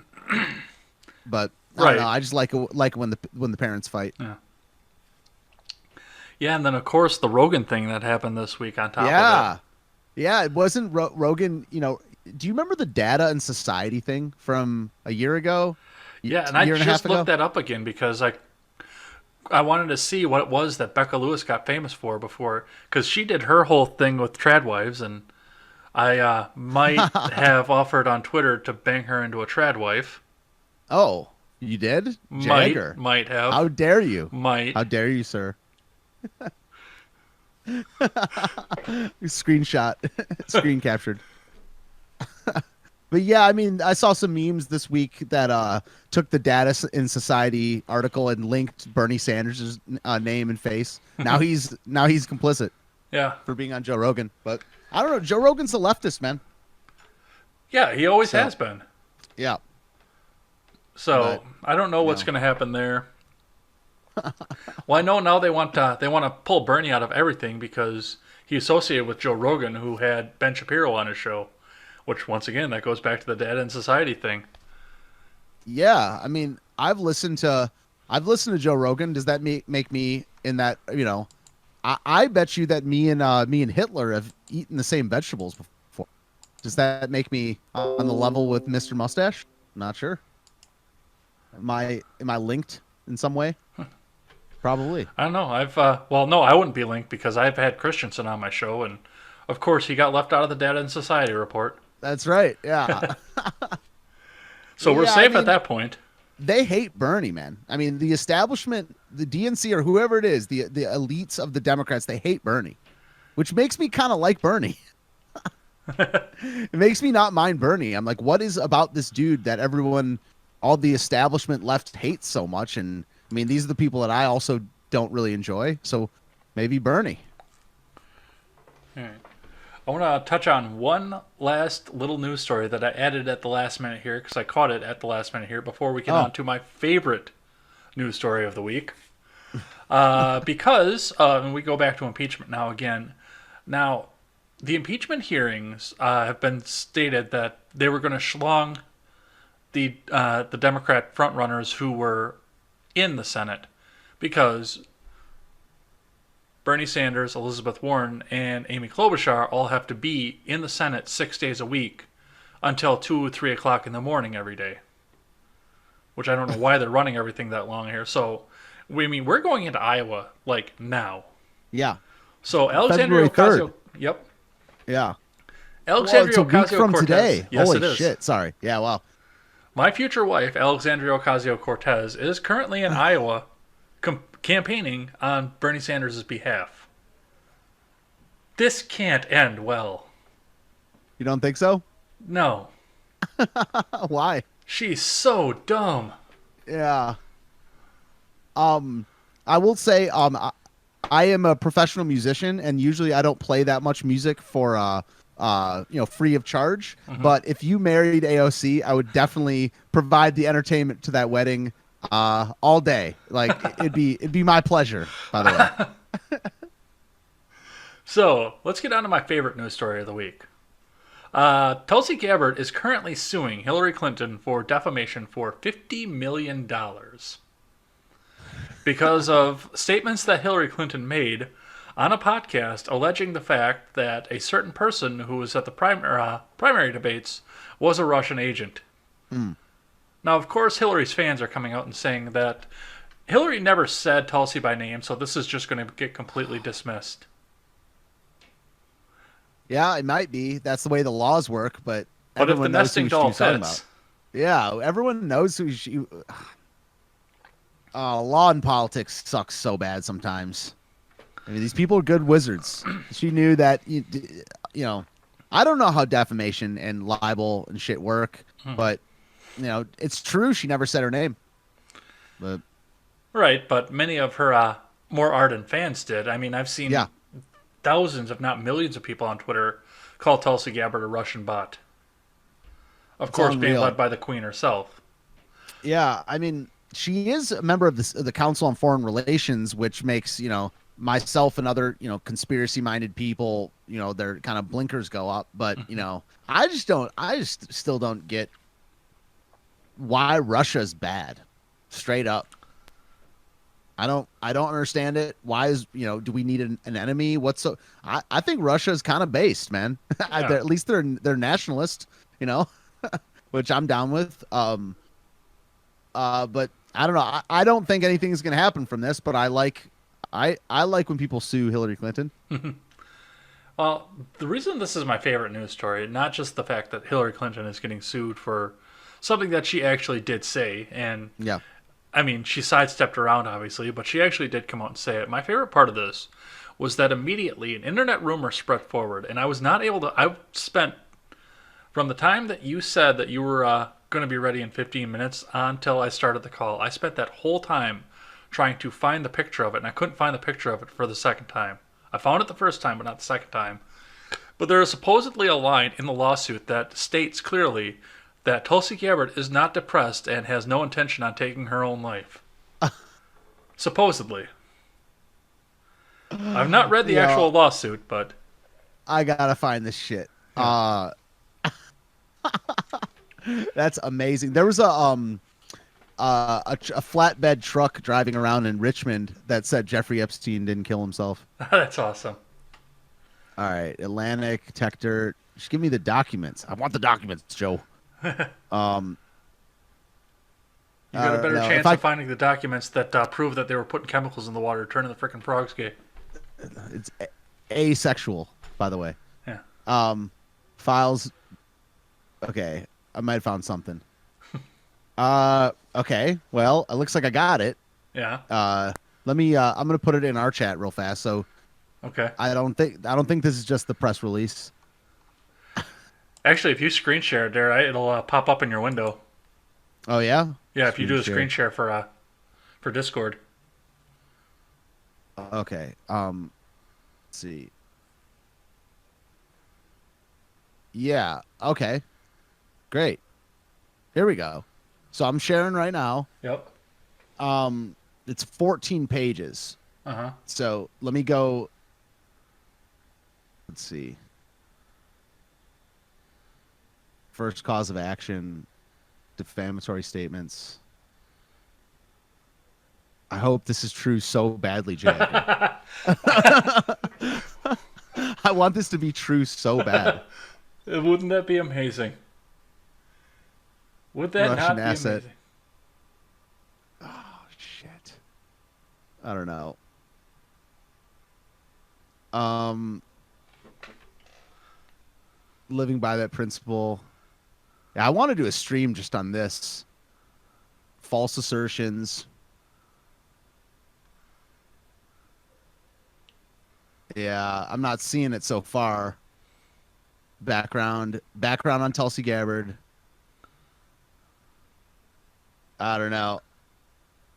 I don't want to read the whole thing. It might take too long. Yeah, that might take a while, but yeah, But I just the want this fact to that the be, allegation was there. yeah. Anyway, let me get my camera back on. I don't know. But the Clinton body count is a thing. I don't Yeah. know if I love conspiracies, but I just haven't done the necessary research deep dive that a lot of my fans have. And I definitely respect a lot of the people in the live chat, peace be upon them, for doing deep dives in this stuff. But you know, it seems like a thing you would want to put in your lawsuit, right? Yeah, absolutely. Especially if you were going up against a Clinton. Yeah. Um, Ron Helton says Adam Kokesh also says he is not suicidal. Yeah. Yeah. Anyway. So, you know what's coming next. The three questions. Oh, what is it? The three questions. So, based on current news stories this week and polling data that we have seen this week, just basically all the facts, who do you think is going to be the Democrat nominee coming up in 2020? Well, it's already in 2020, I guess. So, coming up at the end of the year. It's a tough call, man. I mean, when we were on, when it was all of us on together, Freedom Scoop, I said Bloomberg. Within 10 hours, I took that back. I thought about it on my stream the next day. I was like, that's retarded. Bloomberg's spending enough money that he could, but I just don't see it happening. This is one of the toughest calls. I mean, I think it should be Bernie. I think that most people on the left are more of a Bernie Sanders type. I also think that the DNC hates him. Mm-hmm. So who do I think it's going to be? Mm-hmm. Dude, I think it's going to be Biden. I mean, I can't believe I'm saying that, but he's got the establishment on the side. I don't think it's more about who's it not going to. It's not going to be Warren. I mean, I don't think so, at least. I mean, most people, I do have a lot of friends that are leftists. Most people hate her. Yeah. It's not going to be Judge Butts. It could be Bernie, but sometimes Bernie doesn't. I don't know if Bernie wants it. I think they can super delegate Bernie out. I think they're going to do something. They're going to ensure that Bernie Sanders, it can't be Bernie Sanders. So it leaves Biden. And then maybe, then the left ends up being right by proxy at that point that Trump did dig up dirt on the front runner, but yeah, I think if you had my answer is I don't know, but if I had to answer right now, I'm on a show answering, I'd say it's got to be Biden, which is weird because the guy can't even talk. So Biden.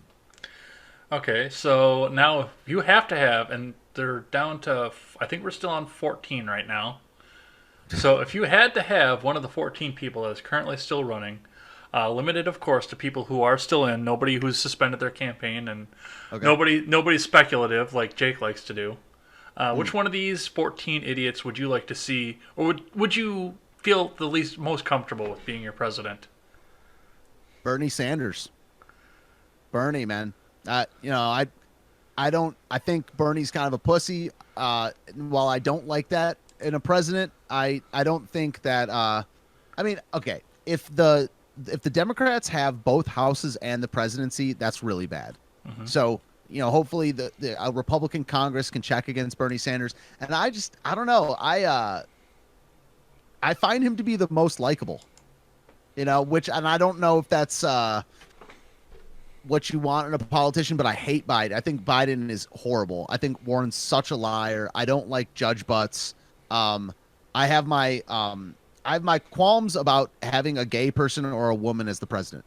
I don't have I don't think women or gay people are inherently bad people at all, but I see those two groups of having leadership issues on average. And I think we really need to have this socialism versus free market debate. And I would like to see. I don't think that debate's going to be had with Biden versus Trump. I think that debate could be had with Bernie versus Trump. And if Bernie gets in, it's like, fuck it, man. Let's start. Let's hyper localize, because this ship is going to crash under a socialist president, and bring it on, I guess. Wait, if Biden gets in, do you think we could have the debate about the kids in the pool? No, I think that I think these like kitty diddlers and these touchers, these perverts, I don't think they're ever going to get in trouble, man. I don't think that there's something about the media that can't look, and they can't look at and address the sniffing and the kids. I don't know what it is. I'm on my own path to researching stuff, but I don't think the mainstream can touch the kids thing. It's too embedded, too deep. It's everyone's complicit or something, and I don't think that debate is ever going to be had. I think that they're going to keep on sniffing, they're going to keep on diddling, and one day there's going to be some sort of revolt or some shit. What does RRC call him? Uncle Sniffendiddle? Any nickname of RRCs, I will approve. And he calls Warren Queef J Strongbow. Yep. Anyway, yeah. So Bernie, man, let's just get it over with. All right, and the last question, of course, once again restricted to people who are currently still running. Which one of these people would you want to see on the debate stage just for the laughs? Who do you want to see be the nominee just so you can get some popcorn out and enjoy the show that is inevitably going to be the 2020 election? I definitely want to see Trump scalp Elizabeth Warren. I want to see her traded in for some wampum. That's what I would want to see. All right. Beaver skin that bitch. All right, we're going to check in with the live chat here, and then we'll talk about we'll get into this conspiracy stuff, I bet, on this coronavirus thing. So let's see what we've got going on here. Sheriffs are elected, police are not. That doesn't mean all sheriffs are good and all cops are bad. We just agree that laws are unjust. Thank you. Reflections of Liberty. Ron Helton says the whole Constitution was explicit when it outlined the duties and authority of the government. If you don't think that is true, then why didn't the founders just say, pass whatever law you want? I like that. Even my lefty buddy soured on Pocahontas. He was like, will Warren say anything to get elected? Yeah, she was the first one to run, and my parents are still full-on Union Democrat. Like, you can't vote red because that's evil, according to them. Mm. They didn't like Warren right from the beginning. Yeah, she's so unlikable. Denobo hates Warren. Warren is Hillbot 2.0 with a fake Indian. Thank you, Wyatt. Welcome back in.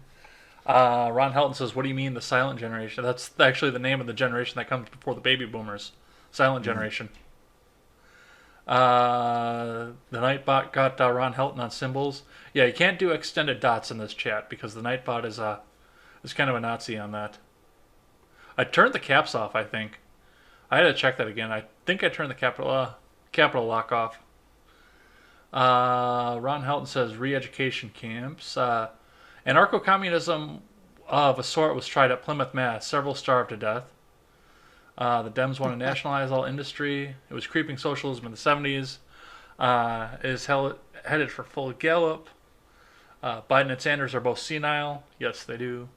Bernie's an old school Leninist, which means he's too old to follow the ever-changing script. Kokesh always says he's not suicidal. We saw that. That's a spicy take. It'll be Tulsi, and she'll pick, I don't know how to pronounce that last name. Kucinich. Kucinich as her VP. I don't know who that is. I don't either. Huh. She has no principles either, according to Ron. Bernie reminds him of another Woodrow Wilson. I like that. He'll probably help establish the International Reserve. Oh, that's a good one. Media is guilty of sexual perversion. Yeah, look at the ones who are caught harassing female staff members. Yeah, that's pretty much comes with the territory, I think. My question is the Me Too stuff was all about adults. Kids is way worse, and they can't go. They don't go after that. It's like it seems like they bring up the stuff amongst adults so they don't have to talk about the kids. Fucking crazy. I'm pretty sure that goes back to the Weinstein and Epstein thing. Hmm. Warren, Biden, and Sanders. None of them would stand a chance in a debate with Trump. Tulsi, Trump debate would be a close debate. Yeah, that ain't gonna happen. Wyatt says he's a Gen Z boomer. Nice. Spartan Subhuman, welcome on in, says humans are just temporary labor for a super AI, only useful as pets after it awakens, which, who was it? Somebody had mentioned the fact that was kind of how the Communist Party saw the people that were supporting it, too. Dennis Kucinich is who Ron Helton was talking about, and Sewell has shown up. Welcome in, Sewell. Dennis Kucinich is a American politician, former U.S. representative from Ohio, serving from 97 to 2013, candidate for Democratic nomination for President of the United States. 73 years old. Yeah, I don't get it. Must be one of those, inside joke things. Well, let's talk about the reason that we're not going to have to worry about the elections, because we're all going to be dead by election time comes around. Wuhan? Now, yeah, the first time I heard Wuhan, I kept thinking of the current. Have you seen? You don't watch anime, do you? No. Oh. The currency in Cowboy Bebop is called Wulong, and that's what I kept thinking when I heard Wuhan. Wuhan. So a virus started spreading around Wuhan in China this past week, and it looks like it actually has been going on for slightly longer than that, but nothing was being reported. I first caught this when Stick started talking about it in his daily live chats, because he is a big one on disease and the spread of disease. He was following the last Ebola outbreak pretty closely as well. So this particular disease has an asymptomatic version, which seems to be what's spreading the most, but when it does become symptomatic, becomes similar to flu-like symptoms, but possibly more severe.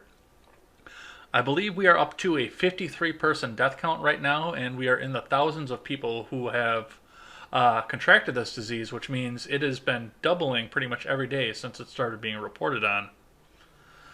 So, where do you want to start with us? Well, I mean, I don't know. The media loves fear porn, so I don't know how to. It's hard to get out of, just like with the Trump stuff. It's just hard to get out of boy who cried wolf mode. There was the Ebola thing. It seems like every year or so, every 2 or 3 years, there's new disease coming up, and it barely misses us and gets overblown or just blown up by the media. So it's hard to know what to think. I mean, if these numbers are accurate, it sounds awful. There have been a lot of conspiracies out of this one.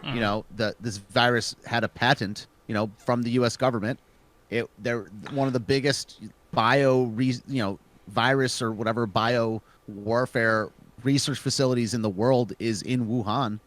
Yeah, it's like 15 miles away from where the first case was reported.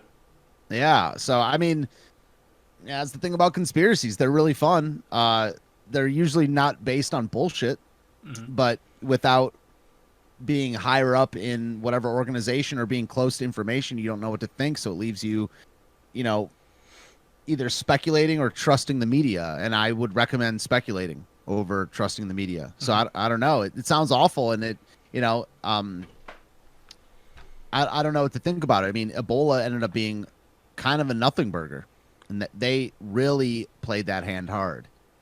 So it's, this is what happens when you get to a low trust society. You don't know who to trust. You don't know what to think. So you're at the mercy of those in charge, or your own. If you want to move, start a farm. If you want to get away, isolate from everybody, you kind of can. But it's a little scary. Well, the thing with Ebola is that it did require direct fluid contact to transfer. Yes. One of the things, and Styx keeps pointing this out when, because he actually does compare the two when he does his videos. If you haven't seen Styx X Hammer's videos on the disease, he's obsessed slightly with disease, so he's usually got some pretty good takes on this. But one of the things he pointed out is yes, blood contact was usually required for Ebola to transfer. Now, this coronavirus appears to be airborne. Right. And the Yeah, and asymptomatic version can jump from person to person without anybody knowing that he or she ever had the disease to begin with. So, right, and it's kind of you can get infected before the symptoms show up. Right. yes. Oh. So this is a bit scary, and like I said, now we've had I think 53 people have deceased from this virus here. We do have cases here in the U.S. at this point. As of I think it was yesterday, we have cases here, spreading out to Europe, from what I understand. So this Yeah. is something that could get around, and like I say, the conspiracy, of course. Now, the first thing the media is coming out and trying to say that this was somebody who, I think it started with bat soup was the first thing that it was, that it came from an infected bat. Yeah, Which that went bat soup viral. isn't bad. What? Bat You had soup bat isn't. soup? Yes, I've had bat soup. Why? When? You don't kill anything unless you intend to eat it. Haven't you ever seen Crocodile Dundee 3? Are you kidding? You really had bat soup? Yeah. Yes. Oh, J. Edgar. And then somebody else was saying that they got it from eating an infected snake. Yeah, there's the snake thing. The bat soup thing went viral. Yeah, there's all these bat memes. Yeah, somebody in my live chat when I was doing my ad talk on Saturday suggested that I eat some bat soup. Yeah, I mean, and I hadn't heard the term wet market until this thing. Have you heard that term? No, I heard it once, but I still, once again, I don't know quite what it means. It's just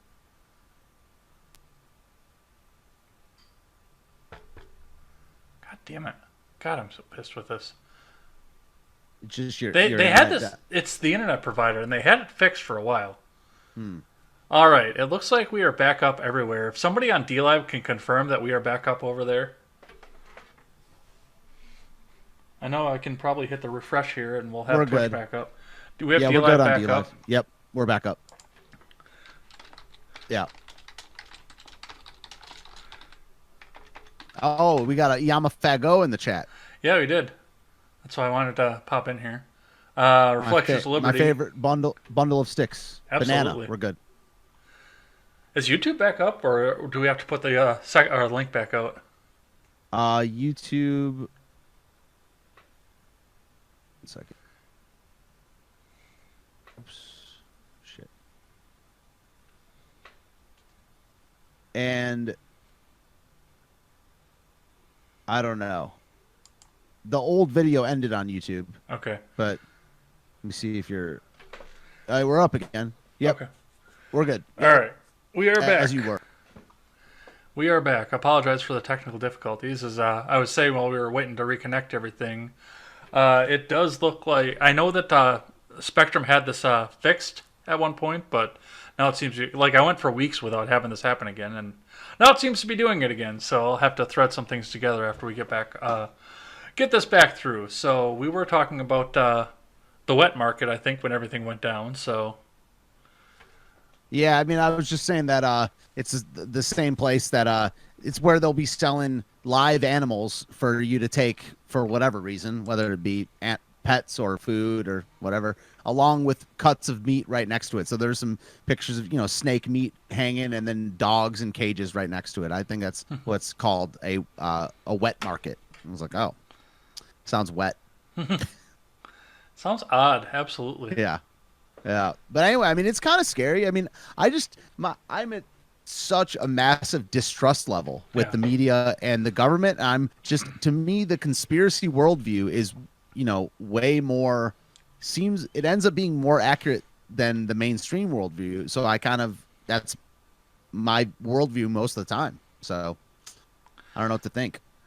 Well, you had mentioned that the U.S. possibly had a patent on this virus, but I want to take a step back away from that theory for a second, and I want to start with the theory of, do you think this could be a Chinese bioweapon that got loose? Like, a scientist got exposed and then he went and sneezed on a sandwich. Man, I don't know shit about bioweapons. I don't know shit about science. I mean, does it seem possible? Yeah, it's a state government. Yeah, it's a state government in the modern world. So of course that's possible. And I don't, I'm, like I was saying about Russia earlier, like I don't know what the big deal about Russia is, why they're our enemy. I kind of feel the same way about China, but I can see more reason why China would be a problem. They're explicitly communist. They're definitely a bigger player in the world than Russia is. Hmm. But do I think that there's a possibility that this could be a bioweapon? Yeah, of course. Um, so, I also don't think that China is very well known for taking good care of their own people. So, I don't think governments really care about their own people all that much. I think China cares less about their citizens than average. So, yeah, I could see it. Seawall says he knows some theory on bioweapons, but very little. I wouldn't be surprised if Seawall has bioweapons. Mm-hmm. Yeah, I could see that. Sorry, Seawall, but I wouldn't be completely surprised. Bioweapons in the half track. So you had then mentioned, and I do want to get back to this at this point, then that the U.S. possibly had a patent on this virus. That's the first time Yeah, I've heard of that. yeah, it got sent to me. Some people in my chat, this lady named Amy, who has a blog, sent it to me, and seen some screenshots of it before. And the SARS virus also was patented. And the two patents are pretty similar. Hmm. But she sent it to me on Google It was like, I don't know what it's called, either Google Copyrights or Google Patents, and it was from Google, so it wasn't a conspiracy source, or it wasn't an underground source. It was from Google, so you can trust that as much as you trust Google, which I guess isn't all that much. But yeah, I brought it up on my show. We talked about it. Oh, I still have it up. Um, yeah. Let me share the screen. I forgot about that. So screen share. Oh no, shit, I did it wrong. I'm looking at something different. My bad. There we What go. are you looking at? Uh, it was a YouTube video. We're looking at it right now. Coronavirus isolated from humans. It's long. I mean, it's a really, really long article, or whatever you call Well, it. patent law is intrinsically detailed anyway, so. So it has some fees expired due to a failure to pay the maintenance fee from last year. So it expired July 16th, 2019. Legal events. I don't know. I can link it, but like I said, I don't know anything about science. So I'm kind of just trusting people that I know online. Are Similar you documents are you cited by. are you taking the what was it, the God, I can't think of his name, the Alex Jones defense in that? What do you mean? I'm kind of retarded. No, that's always my defense. That one of the that's now the Stephen Ignoramus defense, because he used it once on the Joe Rogan show, and I think I've used it thousands of times. So it's now mine. But I don't know. I licked it. It's mine now. Let me put this in the chat, and this is what's been kind of circulating a You little bit. might not be able to. Let Oh me. no, in me and your chat Oh, in the okay. Discord. Yeah. I'll have to drop out of the Discord then and grab that because I could put it in the chat, but I don't think you can Oh, how dare you? because of the Can I Nightbot. do it? Oh, really? Yeah, yeah. The Nightbot will slap links away. Oh, how dare you? Anyway, let me turn this back on. Anyway, so that's the document I was talking about. But who knows, man? Who knows with these governments and the media and speculation? I don't know, but I this one is whenever the media pushes something like full court press, I call a little bit of bullshit or potential bullshit, because it's just fear porn. They're Hmm. asking us to be scared of this thing that is, to me, not all that scary, at least by how the numbers go. What was it? 90 people, 80 people dead out of 10 or 11 million, couple thousand cases infected. It's also with China, and they're not too open about their information they give to people. So it could be all manufactured. It could be completely real. It could be overblown. It could be underblown. It's really hard to say. I don't know. Can this get here? I know I've seen some hospitals actually have contingency plans in place for this, but I mean, can this show up in middle of the country America? Or even worse, a great urban center like Washington, D.C.? Well, I certainly think that's a higher chance than showing up in rural, In rural middle Wisconsin? America. Yeah, I definitely think that the city thing is a higher chance because the travel and melting pot type stuff. It's just so hard to speculate on it because I just I like speculating, but on things like science and anything with more than 5 numbers in it, I'm just like, man, I'm just gonna keep living my life. I'm gonna keep not trusting the government, not trusting the media, and if they give me a reason to trust them, I'll listen. I'm always listening, even when I don't trust you. But I think it's a possibility. We just got to wait and see. Well, let's check in with the live chat here and see what they've got to say.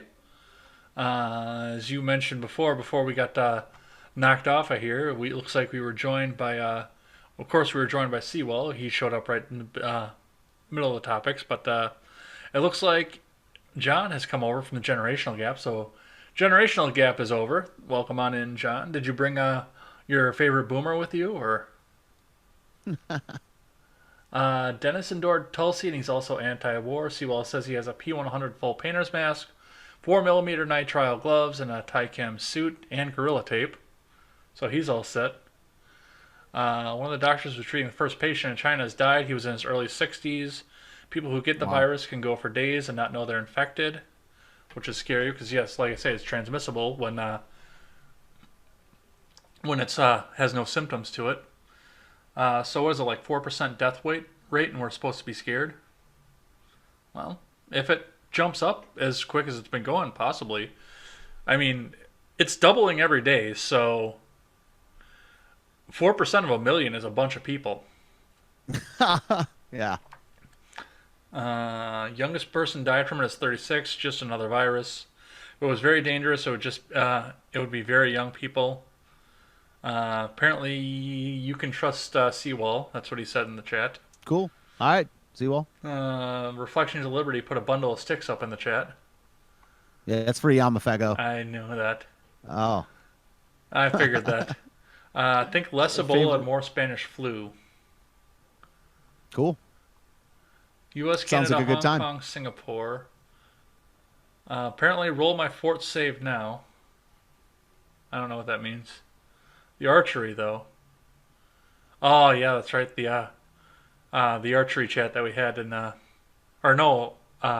John sucking at archery in his chat. That's what he was talking about. Maybe you can take out some zombies that way. Some Ebola zombies. Maybe some bears. Yeah. Oh. I don't know. Not with those skills. Do you remember that conversation? Were you there for that one? I don't remember. Bear bow season up in Montana? Oh, yeah. I don't know. You have to be, you got to work on those skills, John. Is your Doomer kit on Seawall's level? My Doomer kit, probably not. Probably not. No. Peter Schiff's latest video, Sanders surge more dangerous than coronavirus, called Sanders a communist. That's from Ron Helton here. Yeah. Ron, you want to Peter throw a Schiff link is good. in my Discord for that? I know you can't put it in the chat, but can you throw it in my Discord? Jay Edgar, have you checked out Peter Schiff before? I have not. Oh, you got to check him out. Yeah, he's really good. He's really good. All right, let's see what else we've got going on here. I got the link that was up here. What else did we have? There was something else here. This Andromeda strain fear shit is nonsense, in my honest opinion. Even a CDC rep said he sounded bummed. It wasn't as lethal as they were hoping. They're like, no. They're like, no, less death. We need more death. Well, it sounds a lot like the mainstream media when they were talking about Richmond. We need more death. Yeah. More Nazis, please. Spart, the thought behind the Chinese bioweapon idea is that it wasn't crazy lethal, but bad enough to be deployed in Hong Kong to justify Chinese troops moving in to regain order. That's a spicy take. I like that. I'm not worried. I come in contact with hundreds of strangers every day at work and haven't had flu symptoms in a decade. 20% chance of viral pneumonia from what I've heard. Visiting hours at the old folks' home are over. Toppy Coco is wearing condoms all over his body, so he's all good. Nice, top And feed. then he says to thin out the herd. Then there are secondary deaths. Awesome maths. John just caught the fact that he's got his own emoji. And Toppy Coco says he's got a Fago sticker. I bought my own recurve bow so I can get good. What pound pull? And Chechnik says, want to hear a joke. Well, Chechnik, Sure. put the joke in. We'll talk about a poo here, and then we'll check back with everything. So, are you ready for the saddest news of the night? Yeah, man. I thought that this was years in the making, though. Yeah. I thought this has happened 3 times over. It's been discussed for probably about 6 months. They've been talking about it, and they've actually been talking about it considerably before. But it is official now that Hank Azaria made a statement this past week and said that he will no longer be voicing the iconic character of Apu on The Simpsons anymore. Now, a lot of this came out because Apu was supposedly an Indian stereotype and therefore was insulting to people of the culture. But the other side of the argument that came along with this, of course, is the fact that Hank Azaria is a white person who was voicing an Indian Quickie Mart owner.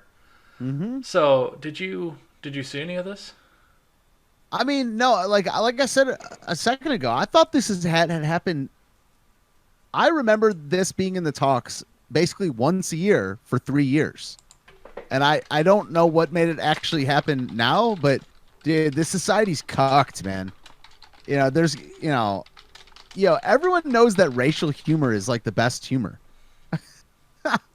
And it's a shame. I was raised on The Simpsons. I like to poo a lot. I just, it's kind of a shame, but it's also where our society is going, and it's probably going to make room for other comedians and other cartoonists to make stuff that's more racially driven, and I will definitely consume their product, if not create it myself. Well, and the worst part is, and Poole reminded me of this when I was talking about this, or when I was listening about this and learning about this. But nobody said a word about Cleveland. And he had his own show, which that's already been canceled before the outrage mob came for it. But yeah, Cleveland is voiced by Mike Henry, who is also very white. And that show is nothing but black stereotype. And there's no rules here. It sucks. I mean, if there could be some sort of consistent rules, I would listen more, but it seems very selective, and it seems just, I don't know. The reason that people went after Apu is because he was popular, not because he was Indian. Mm-hmm. If Cleveland would have been as popular as Apu, they'd be going after Cleveland. But like you said, Cleveland was canceled, before it really got started. But Apu is one of the most popular characters in any cartoon show, so that's probably why they did it. But the whole thing sucks, man. Like racial humor is hysterical. Yeah, everyone knows it. Well, I mean, there is a reason that Seth MacFarlane decided to legitimately remake Family Guy in nothing but black stereotypes. That's all the Cleveland show was. Yeah. Yeah, and that's the reason that Chappelle's show was so popular when it came out in 2006 or whatever. Is just the racial stuff is kind of funny. It's more than kind of funny. It's freaking hilarious. The differences in the stereotypes between people are they're real. Some of it is overblown. A lot of it's real. A lot of it's funny, and there's limited routes to go after when you're talking about differences between people. Do you just run from them? Do you say they're not there? Or do you acknowledge them and embrace them and make a good joke out of it? I argue the latter. Well, and the worst part of that too is, I mean, what did Jay-Z say when he was talking about the critics that didn't like his music? You don't like the lyrics, you can press fast forward. Yeah. If you don't, he said something else about he said something else about it too. You want to remind us? Do you know the rest of that lyric? I do. I just can't think of it right offhand. Critics, you can kiss my whole asshole. Yeah. If you don't like my lyrics, you can press fast forward. Yeah.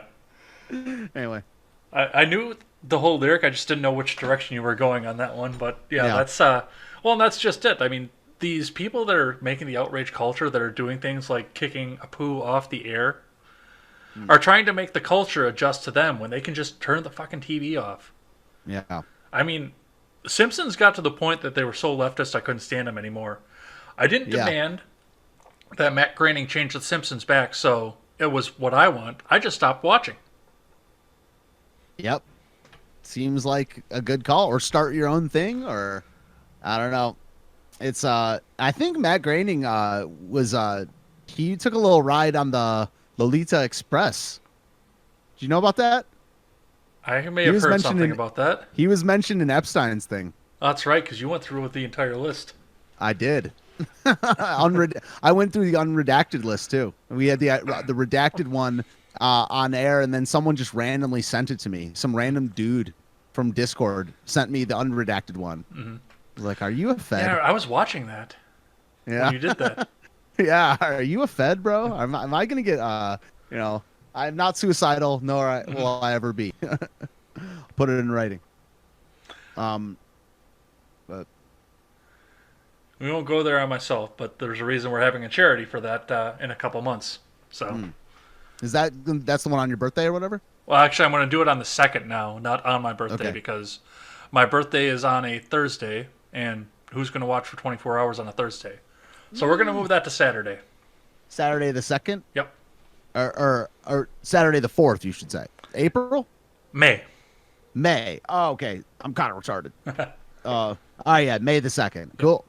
So yeah, Sounds that is good, going to be man. moved to the, May 2nd, so we can get a bigger audience and possibly get some more money up for AFSP, which they have not got back to me. I got to call them.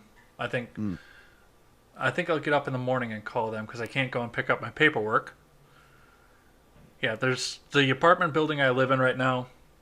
The post office has a key for the lobby so they can drop stuff off. UPS doesn't. And people from Amazon and the people who did the paperwork for my truck because I bought it out of state decided that they need to use UPS. You jumped city lines, huh? State lines. Oh. Yes, I went to that communist state to go buy a vehicle. Yeah. You went to, what's it called? You went to Illinois? Yep. Yeah, cool. No, not cool. I crossed the state line and I felt my taxes go up. Yeah, I mean the thing about the Simpsons thing, I mean, it's on one hand it kind of sucks because our culture is cucked. But on the other hand, the mainstream, if they'll drive more people to just buck against the mainstream, start their own shit, start their own business, and create, for lack of a better word, a breakaway culture, that I'm on board with that. Because we just need to let the mainstream burn and die. It's always sucked our entire lives. Yeah. We just didn't know it till later, Well, we didn't know it until there was actually a methodology for people to buck the system. Yeah. I always Internet, say, you mean? Yeah, I always say one of my favorite TV shows was a Rocket Jump YouTube sketch that got picked up by Netflix after they finished up the first season. Huh. I don't know that one. Video Game High School. Yeah, I don't. Video Game High School. Yeah, they just dropped it off Netflix not that long ago, but all the episodes are still available on YouTube. It was a completely independent show. I highly recommend watching it. It's great. The writing all fits. The music is good. Yeah, I'm looking at it right now. It looks cool. I'll check it out. That was where Johanna Brady got her start before she became anorexic for Quantico.